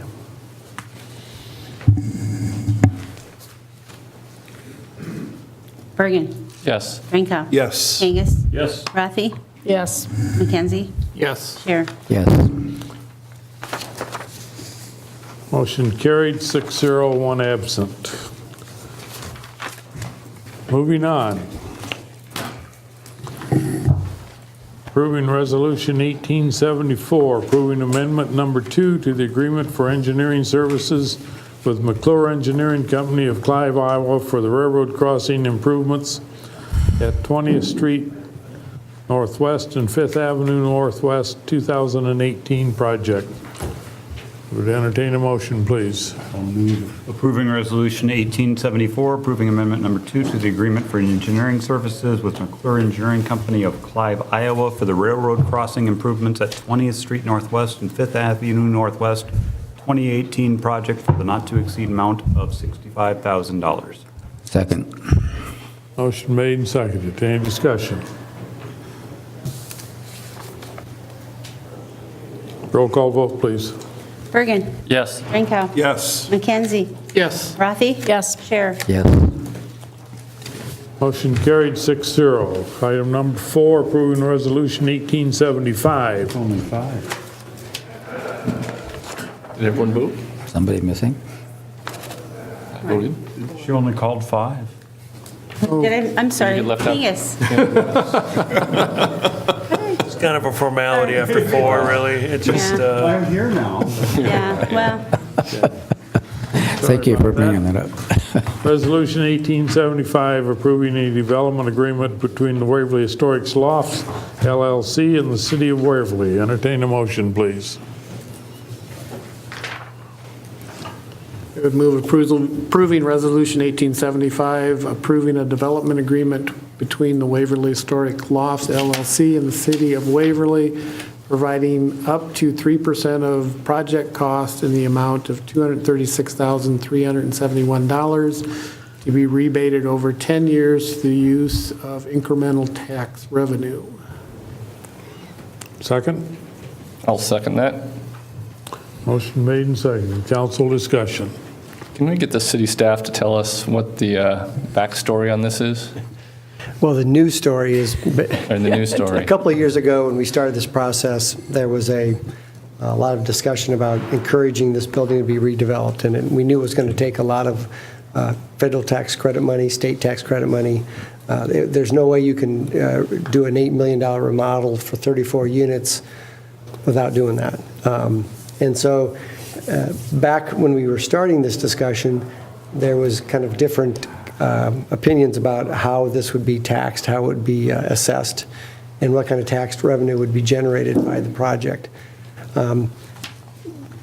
Fast forward to 2 years later when we're doing the specific numbers. In fact, last year I contacted the county assessor and we talked about valuations, and it was expected to be probably as much as $3 million and maybe $2 million, even though that sounds, it doesn't sound right in that you have an $8 million project. How can it be that way? Well, that's because there are provisions in law that have been put into the law that allows properties to be assessed like this based on their income, based on what they generate from income from those subsidized apartments. It wouldn't be fair to assess them at an $8 million valuation when they're really collecting rent as if they were a $500,000 project or a $750,000 project because of the units that they are restricted in renting to people. So what we found out is that that is a commercial assessment, but in fact they allow for the assessment to be based on a formula of net operating income that only, well, I know there are other people that know how to do it, but the state and developers know how to do to some extent. Even the assessors are learning how to do this when they get these kind of projects in their community. So the bottom line is, the good news is that we wrote the document to only provide for the incentive if we were able to capture incremental tax revenues. So the tax revenue in a TIF district, you're limited to anything over the base when that property went into the district. Well, this property went into the district in 2013, and so it set the base at $745,000 of value. Fast forward to 2020, 21, when we get starting to collect taxes, apparently it looks like the valuation is going to be closer to that base value, that it's going to be really a wash, that they won't increase the value taxable, and so there really will not be any revenue generated. We're continuing with the project, the development agreement with this project, because what this means is that if the law changes, if assessment law changes in the next 10 years, it's possible that the assessment of this property could go up. It could exceed the base, and we could generate incremental taxes that we could capture and then give back to the project. So the way we've written it is that it's a yearly certification that they can gain up to $23,000 each year, $23,600 something, and if they don't, it doesn't accumulate the accrual. And so you go to the next year and the next year and the next year, and you determine whether you qualify for that particular year. At the end of 10 years, if there was nothing generated, then nothing is given. It was sort of a surprise to everyone. The company the investors that are purchasing, that are investing in this project now, understand this and have put it into their pro formas, and they believe it'll work, and they think it's not a problem. They will take it before the state, the IFA board, in order to get it approved on the 18th, which is why we brought it together, or to you on the 7th here. And they want to be with full disclosure to the state to show them that, it was always intended to be a tax increment rebate and not an abatement of actual taxes. So, and they think that they can show them that it still works, because one of the reasons they do this is to make sure they have enough money to finish the project with their tax credits. So they believe that they are able to do that with the tax credits they're getting and with the pro formas that they've established. So the bottom line is, we still get this project, this wonderful project that's going to redo that building and keep it and preserve it for the community. And we've put in more than the 1%, just so if you feel bad about not giving more. We gave more than the 1% when we put the water main in, which the water main does benefit other people, though. So it wasn't just for that building. It wasn't a direct main to their building. It was a main that will serve the southeast neighborhood. So the good news is we're still going to get the project started in a couple weeks. We've got the documents have come through. As soon as they get the approval on the 18th, we should see action going on over there. And this should be a wonderful project to support. And in the meantime, we need to prove this to make sure they don't get hung up on the 18th. Okay, thank you, Bill. Any other comments, questions? Yes, Mr. Mayor, I got one question for Bill. This isn't specific really to this project, but if they actually had a tax increment increase that was over the base, would they be receiving 100% of that amount that was over the base? They would receive 100% up to that 23,600 number. Yeah. Thank you. Okay. Any others? Roll call vote, please. Rinkow. Yes. Kangas. Yes. McKenzie. Yes. Raffi. Yes. Chair. Yes. Bergen. Yes. Approved, 601 absent. Item number 5, approving first reading of ordinance 1838, an ordinance providing for rezoning of lots 56 through 67 in the Stonehaven 5th subdivision from R4 multifamily residential to R2 1 and 2 family residential district, and setting a public hearing. Now, before we get to a motion on this, there are several items concerning the same type of action. Ben, would you, or Bill, whoever, Well, Give us a background on why we're doing this. Sure. Well, we're both involved with this to a certain degree in working with our Planning and Zoning Commission. So this represents the first of 6 that you're going to consider. If you notice, a lot of those are zoned as an R4 and R3 designation. We used to permit for single-family residential. The reason and rationale that a developer would ask for those in the past would have been reduced front yard setbacks, reduced side yard setbacks down to 5 feet. We have since re-looked at that because what we discovered is when you have a large tract of land rezoned to an R4 designation, it used to be, it could have been anything from low-density residential, 2-family homes, townhomes, apartments, or even light office. So it really put us in a quandary when it came to planning and infrastructure considerations as a city and as a community as we continue to grow, and we've experienced a lot of that seemingly in the past 10 years or so.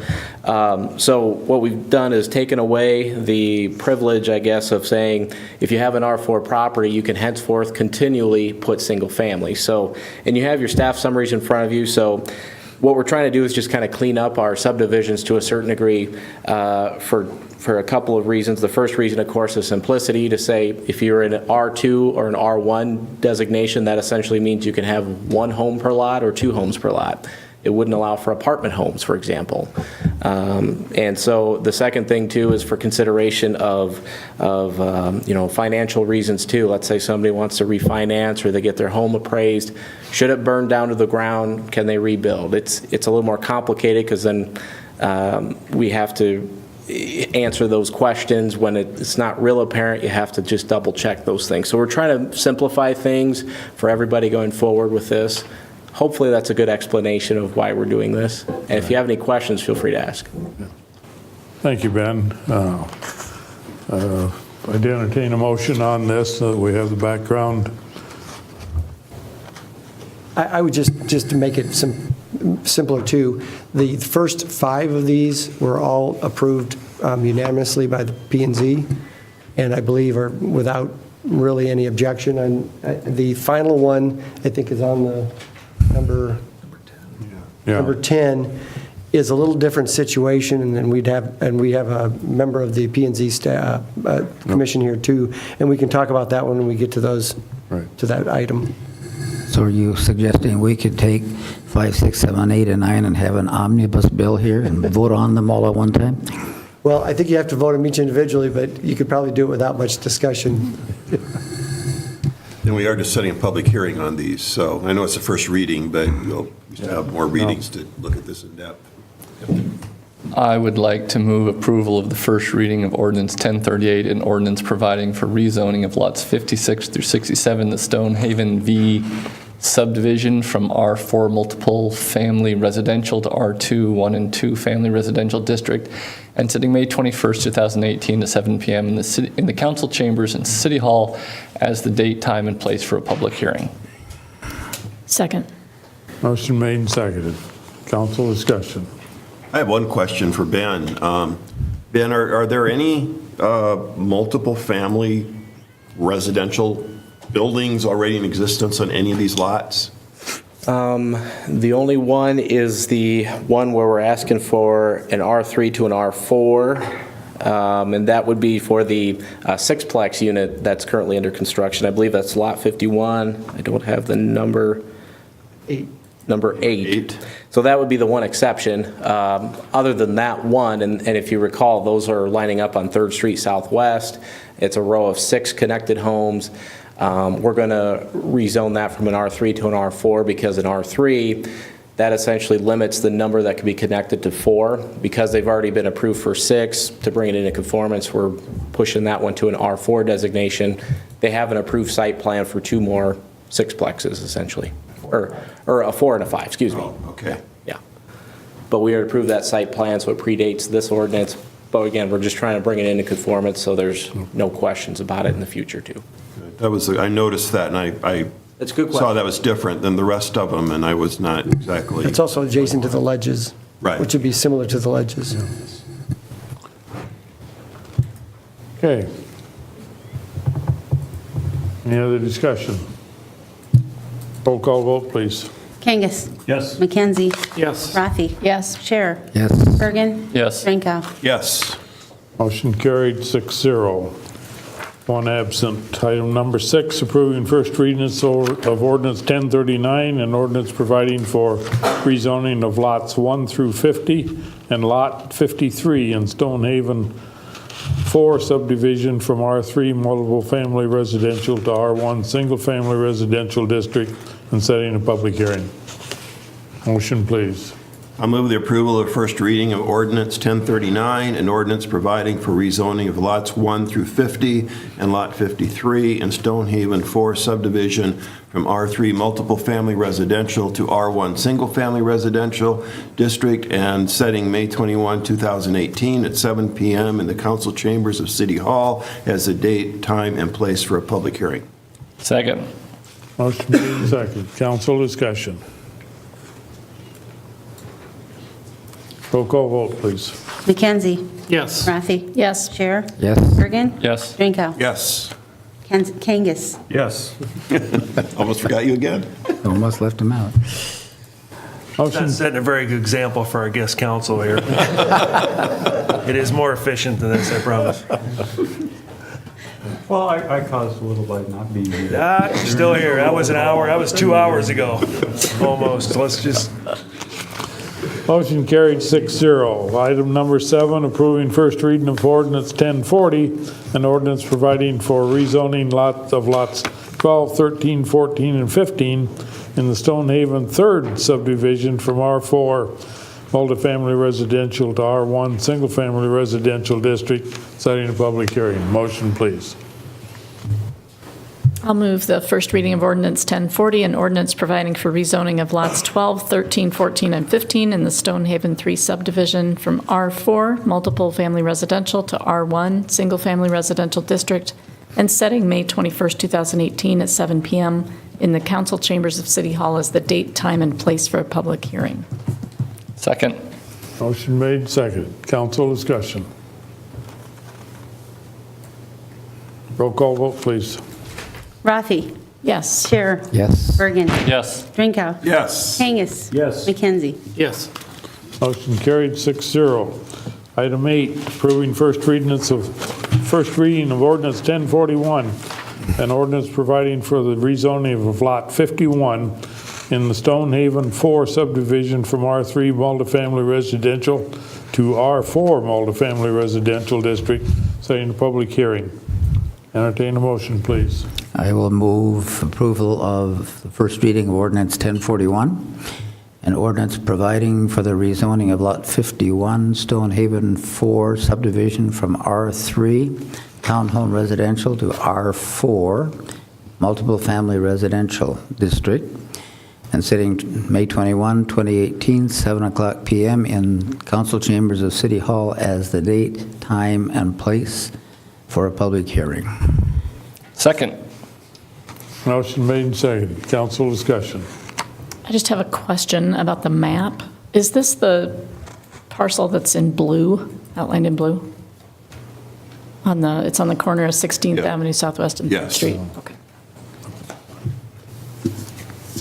Okay. Any other questions? Roll call vote, please. Scherer? Yes. Bergen? Yes. Drinkow? Yes. Kangas? yes. McKenzie? Yes. Rafi? Yes. Motion carried 6-0. One absent. Approving first reading of ordinance 1042, an ordinance providing for the rezoning of specified lots in Rolling Meadows subdivision from R4 multifamily residential to R2 1 and 2 family residential district, setting a public hearing. Motion, please. I'll move approval of first reading of ordinance 1042, an ordinance providing for the rezoning of specified lots in Rolling Meadows subdivision from R4 multiple family residential to R2 1 and 2 family residential district and setting May 21, 2018 at 7 p.m. in the council chambers of City Hall as the date, time, and place for a public hearing. Second. Motion made and seconded. Council discussion. Roll call vote, please. Bergen? Yes. Drinkow? Yes. Kangas? Yes. McKenzie? Yes. Rafi? Yes. Scherer? Yes. Scherer? Yes. Yes. You only Motion. get one yes.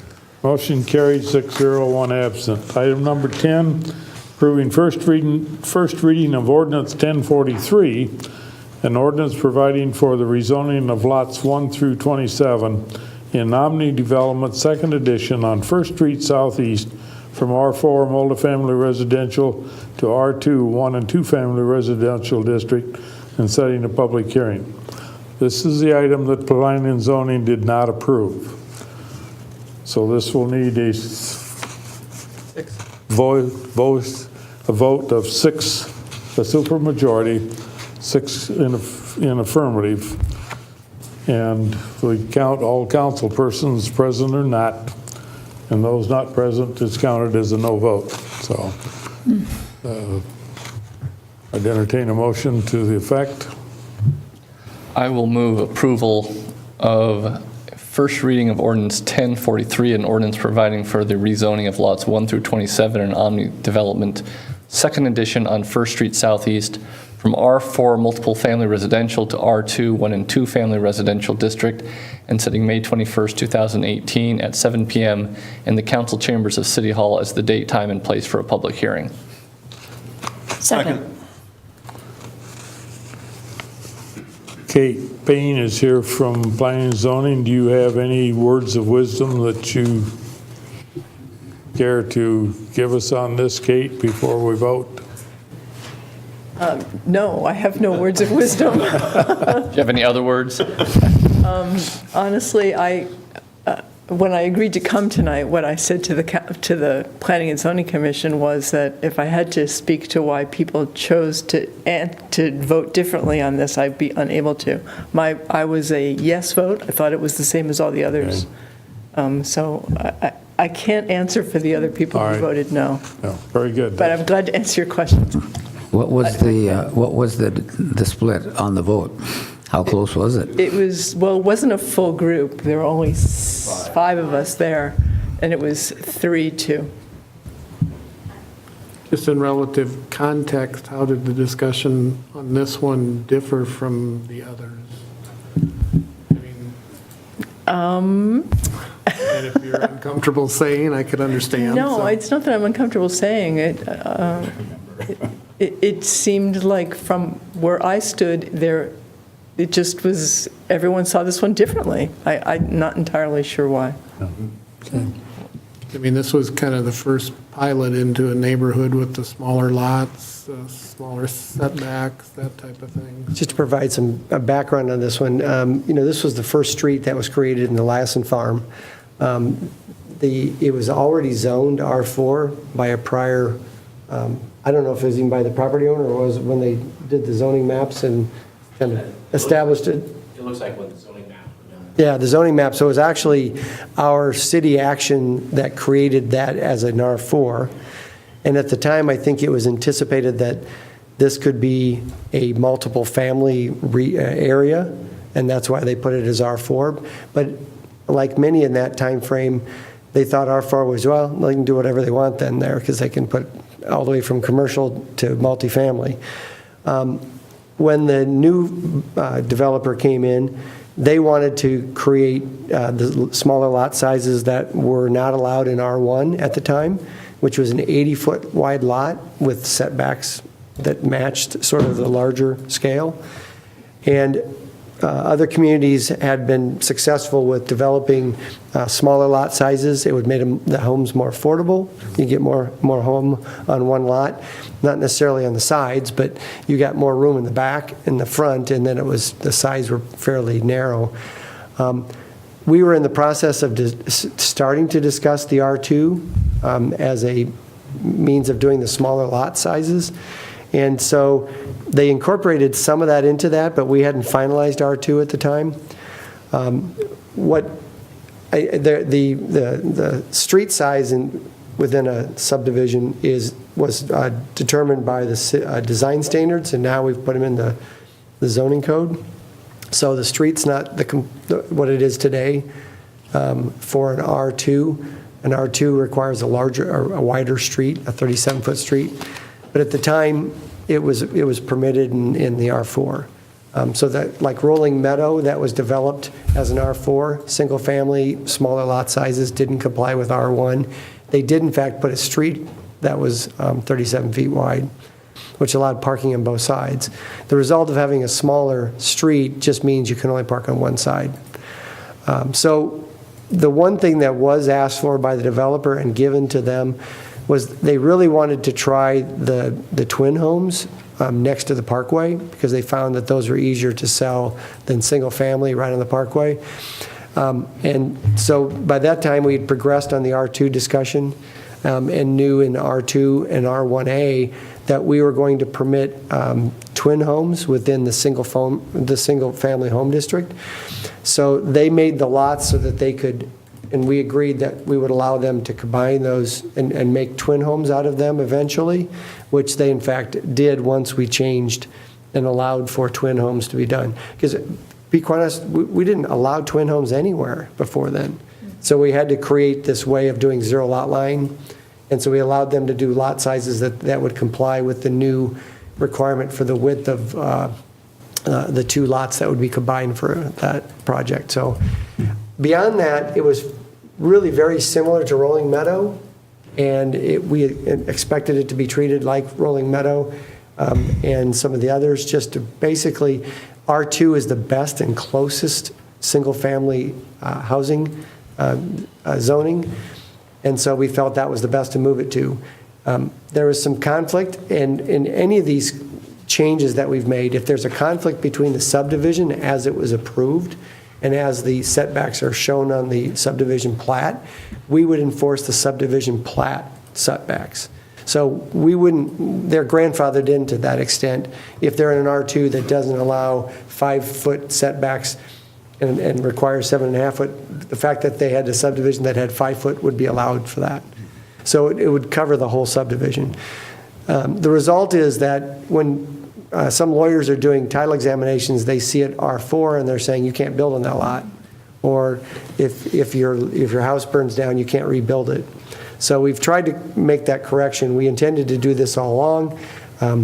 We just need to get it done so that we don't have any problems with trying to explain it, because we could actually explain it, but it's easier to correct it than it is to explain why it's grandfathered in, and they don't like that kind of thing when they're doing title work. So that's the only explanation, is that I think there maybe were some facts that maybe got confused. They weren't quite sure on what was happening, and they knew that it didn't quite comply with the current R2. And I think there was valid concerns, but I think there was some reason why I think it's still the best way to solve the problems that we've created by changing R4. And just to be clear, this is the first reading. First reading, and it sets a public hearing, and you can hear from anybody from the neighborhood who would oppose this. And I'm guessing that won't happen, because right now they can only build apartment buildings on those lots that are left. So it's, that's not true to the extent that they're grandfathered in with the uses that they have with the subdivision, but it appears that way to anybody looking at it from outside. Will we get any minutes or any other indication from planning and zoning about what the thoughts were for treating this property differently? Ben, do you have the minutes done yet, or on that, or? Yeah, actually, sorry. Were they attached? I had full intention of putting them in the agenda. I'm sorry? I didn't see them. I don't Which think they meeting were in was it? I think it was on the first item we covered. But that was the previous meeting, wasn't it? It wasn't the special. It wasn't in the minutes, though. The special meeting wasn't broadcast, so it's not on YouTube. So it's harder he has to listen to his little tape player. No, I mean, I did have them saved under, that I thought they would be prepared for tonight, and I apologize they're not, but I believe they'll be included at the next. Actually, they are in the packet. Are they? Okay. For, if you go to item 5, we have the unapproved April 19th Planning and Zoning meeting, and it was item number 6. And they have since been there. approved. Yeah, okay. At the time of publication, they were unapproved, but as of last Thursday, they were approved by the Planning Commission.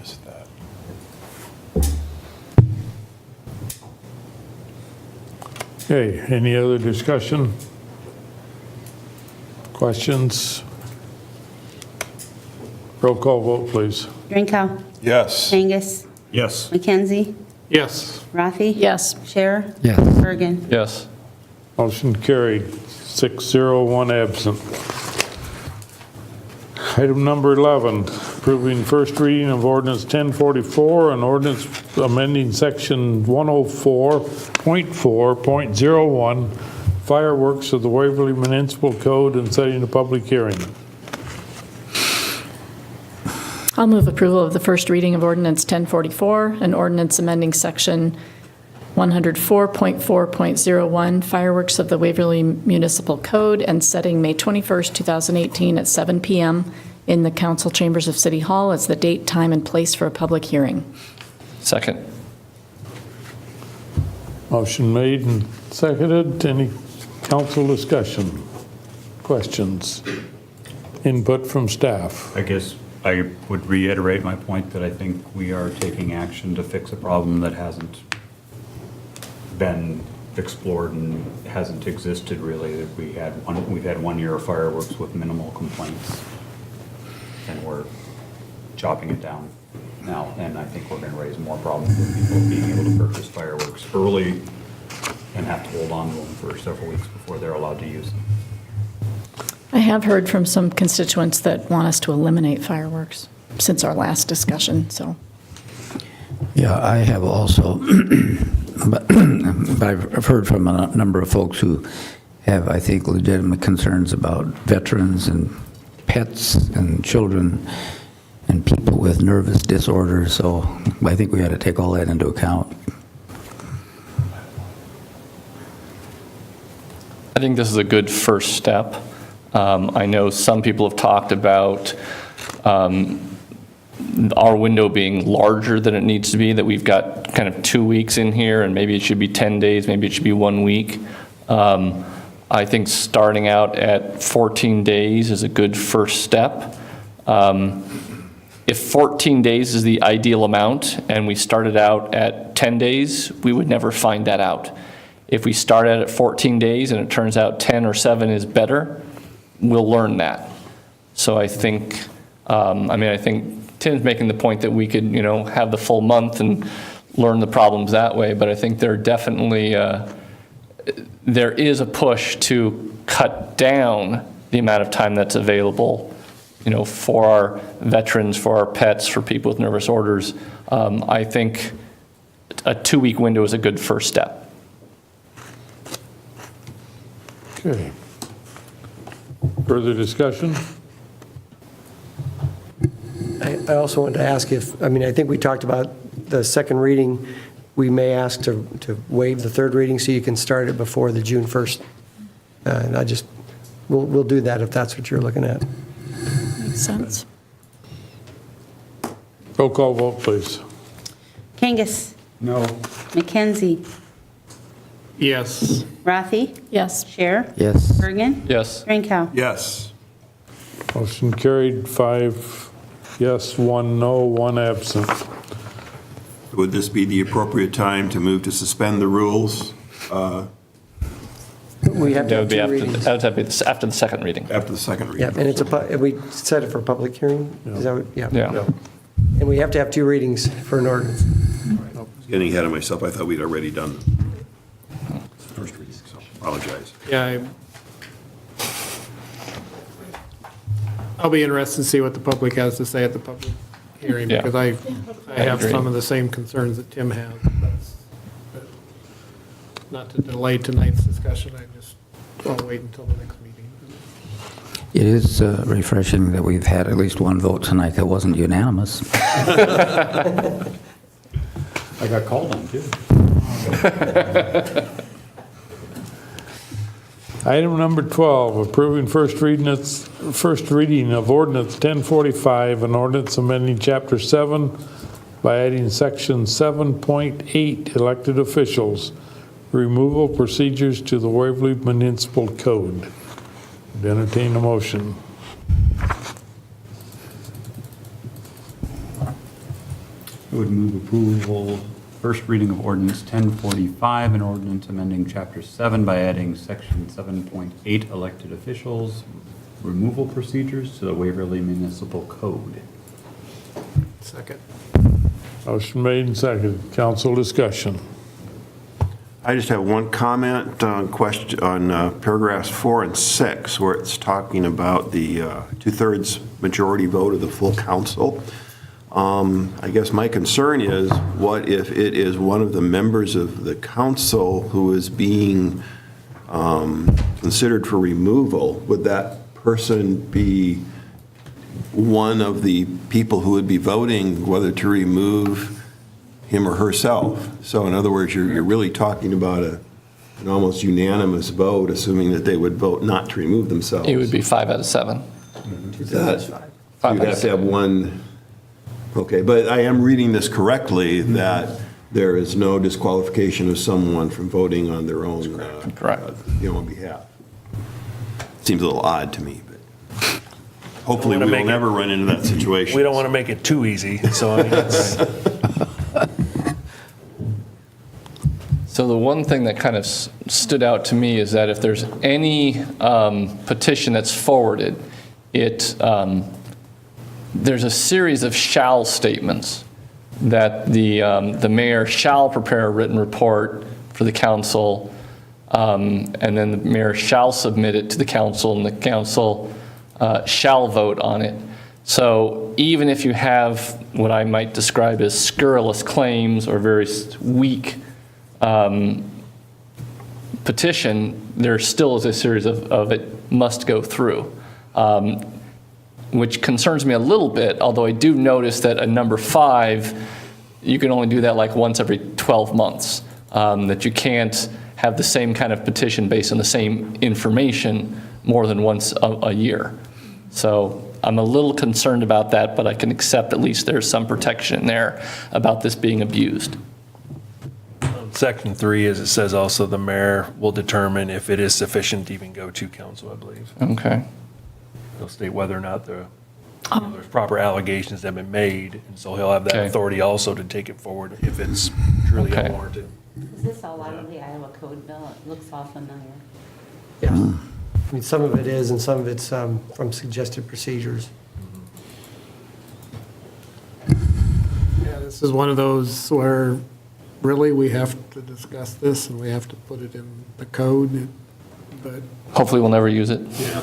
And actually, this is we probably needed it and didn't have it, so. The law provides for this, but it doesn't provide for the procedure, and this is really to give elected officials who are basically accused proper notice and proper ability to challenge their and not to try to set the rules as you're doing it, because before there were no rules. So this way it says out what the timing is, and This actually comes out of some Supreme Court decision It does. from Iowa. So. Yeah. This is so we're not making it up as we go along. Right.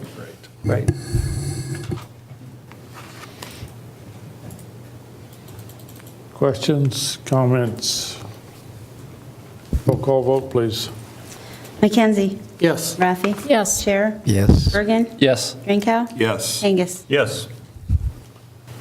Motion carried, 6-0, 1 absent. Second reading of ordinance 1037, an ordinance amending chapter 100, section 100.4.03.4 of the city code governing residence allowances to be rebuilt in the R2 residential, R3 multifamily residential, and R4 multifamily residential transitional districts.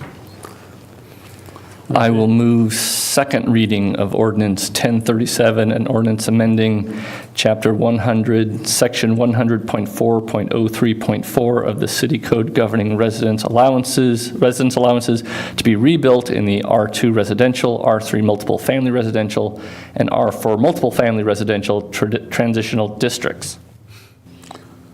And we need to set a public hearing. Yes, and we need to... And set a public hearing, I'm assuming for... May 21st. May 21st, 2018 at 7 p.m. in the council chambers of City Hall as the date, time, and place for a public hearing.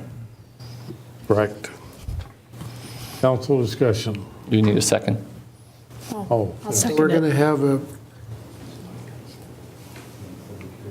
a public hearing on the third reading? On the third reading. we didn't do it on the second, so we, We're fixing that on the So this is the second reading, and we dropped the ball on not having a public hearing, so we're going to do that in the third one. We customarily do it on the second. When we can't get it on the second, we do it on the third. And we have done it on the third before. Motion made and seconded. Council discussion further? Roll call vote, please. Rafi? Yes. Sherry? Scherer? Yes. Bergen? Yes. Drinkow? Yes. Angus? Yes. Mackenzie? Yes. I'm sorry, Mike. Carla's had a long day. Wheeler. Wheeler. Would it be helpful if I changed my name? Well, then I'd call you the right name.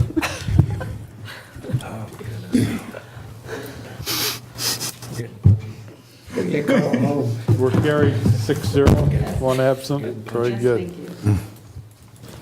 Item 14, approve purchase and installation of a new pool pump from Cahoy Pump of Sumner, Iowa for the municipal pool.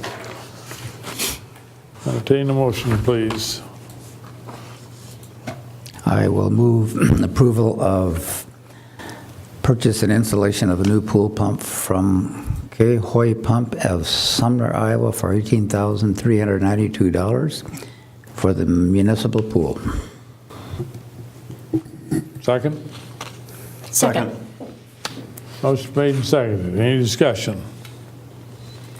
Hope you approve it, because it's already in and working. Kind of had an emergency, we had to get it, and so we'd really hate to take it out right now. But we didn't have a lot of choice. You can't really have a pool without the pump for the pool, so that was. This is unbudgeted, so it's required to be approved by council.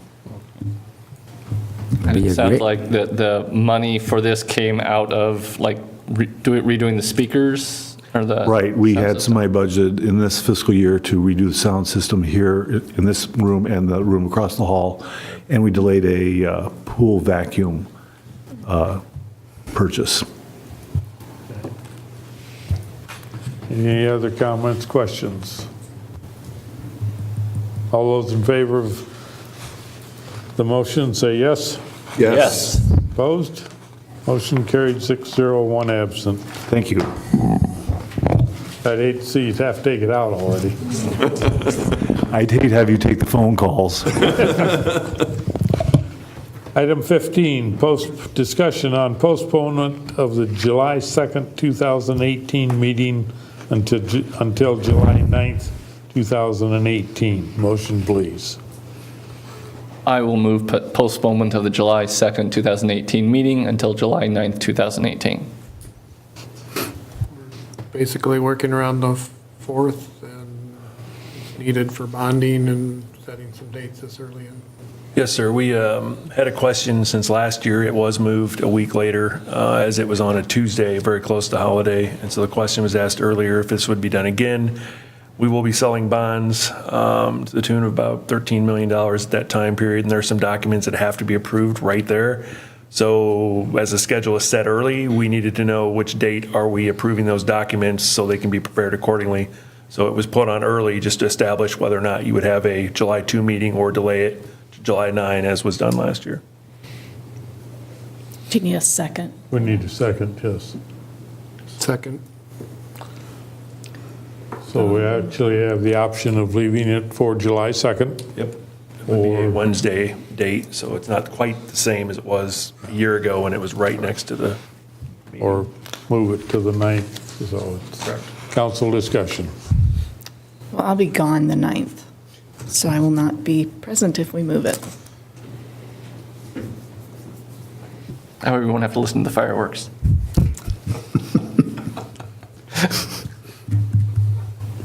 Is there sentiment from the council to move it or leave it on the 2nd? Either date's fine with me, so we can leave it on the 2nd as far as I'm concerned. Is there anyone who actually has a conflict on the 2nd? Doesn't sound like it. Yeah. It's one of those where if the date was open, I'd probably take advantage of it, but we don't have any. I don't have anything planned yet. I may be cleaning up fireworks debris on that day, but I think I can make it by evening. So in order to leave it on for July 2nd, this will take a negative vote. What is? Well, it can just, lack of motion, it can just die. Oh, well, we already made the motion. I made the motion so we can discuss it, so. Got it right here. Do we have a second for that? Yeah, we have a We second. have a second already. Seconded before I knew so yeah, it would take a. Can I withdraw my motion? We'll just vote against it. Okay. All those in favor say yes. Yes. Those opposed, say yes. No. No. No. I'd rather say no. I think the general thought is it will remain July 2nd. We'll leave it July 2. Thank you, Council. Okay. About the time when I first started the show, right? I'd be sitting back there playing after a watch. I thought we were going to unanimously get to vote against something. That's vote. 5 against, yeah. Reports from boards and commissions, senior calendar for May 18th. Received into record. Staff comments. We have none tonight, sir. Okay. Wise woman. That's a very wise woman. City council comments. I'm going to mention 2 community events. One that Tab was going to talk about, which is Saturday morning. It's the grand opening, grand digging at the community garden, starting at 9. And so volunteers are welcome. You don't have to know anything about gardening. I'm proof of that because I showed up last year. And then also tomorrow night at the high school is the Go Hawk Scholarship Fund annual award ceremony. So if you ever want to be inspired by what high school kids are up to, go watch that. And the speeches by the people who sponsor the scholarships. It's a pretty neat event. I had just kind of a question that was brought up earlier with regard to the accident at the softball game. I know, for example, one of the things Major League Baseball has instituted this year is they've required netting to go all the way beyond the dugouts of the Major League ballparks to try to prevent bats and overthrows, et cetera. And this was a fluke. I mean, it was truly an accident. But do we have any, as far as orientation of where we put the bleachers to be behind more screening or, I mean, you can't protect from everything, but just kind of that. My understanding was this was an odd angle of throw as well, so I'm not sure we could place bleachers any place that wouldn't be in line with a throw.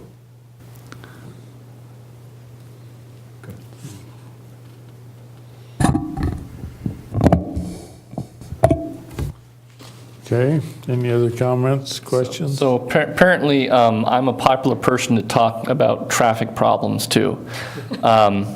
So it was brought up to me that the stop sign or the stoplight at the library. So don't remember the number here. We may be talking 15th. For southbound traffic, there is a no turn on red sign at that signal. While at the same time at 16th Street in Bramer, from the south, there is not a no turn on red sign. Are you looking at this spot right here?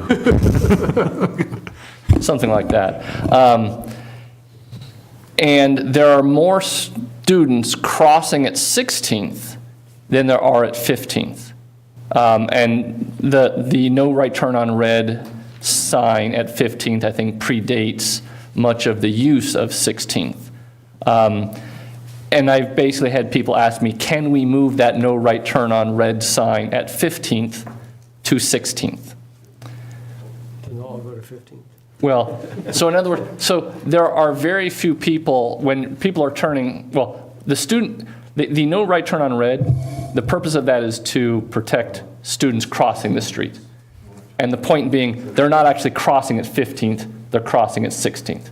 These are the students coming from the middle school, the high school, walking to the library. Where they cross is at 16th.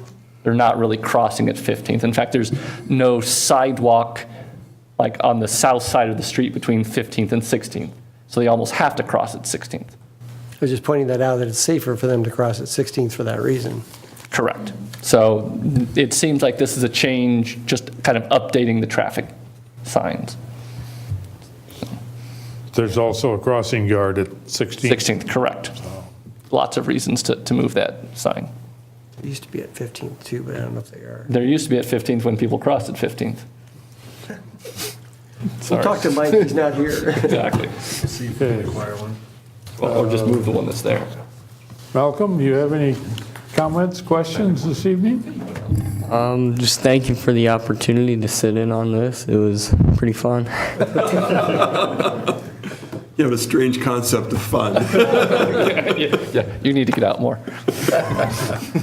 Sorry. Just two real quick question comments. 8th Street and East Bremer, have we been able to talk the DOT into a four-way stop versus U-turn at 9th Street? We talk to them about every week about it, and it's just, they're not really budging a lot on that. And now the project's getting about to 8th Street, which makes it more difficult. We did talk to the police a little bit about why you see a lot of lights down there. They said if anybody has anything that happens, you get them through their construction, then you stop them right there. So that's why you see it as it's out of construction, not that everybody's having something happen at that intersection. They're waiting to get out of the intersection until they stop them, according to the chief. Yeah, mostly first. Does that sound right, Al? All right, then. I think it all happens up at this intersection of First Street and East Bremer, and they just wait till up the hill. And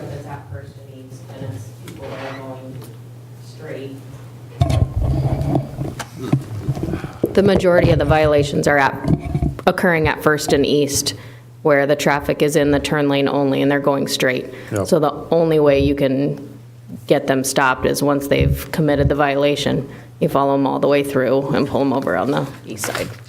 It's entertaining, so.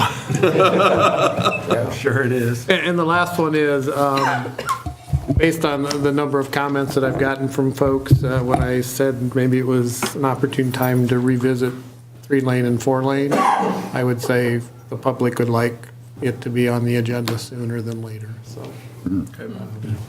It's probably 9-1 in favor of, we want the 3-lane at least downtown, that type of thing. Do you want study session first or straight to the agenda?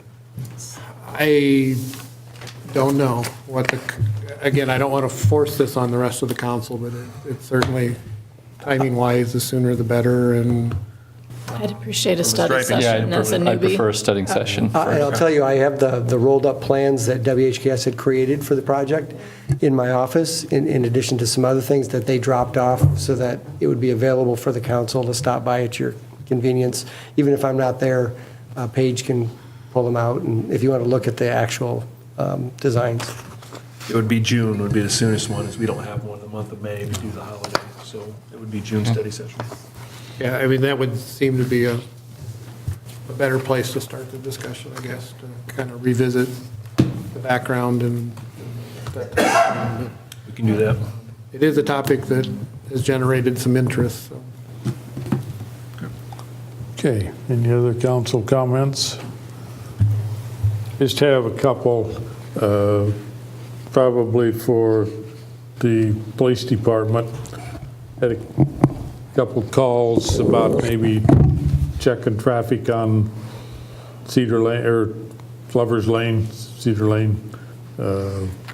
Seem to be concerned about bicyclists and joggers and hikers and traffic moving pretty fast through there. So I think see what we can do now until we get that rebuilt, and then see what happens at that time. So, it's, you know, if you're parked someplace, they see you, they slow down and until they get by, and they rev her up again. So, other than that, basically, I'd like to acknowledge the passing of 2 stalwart citizens of Waverly in the past few days.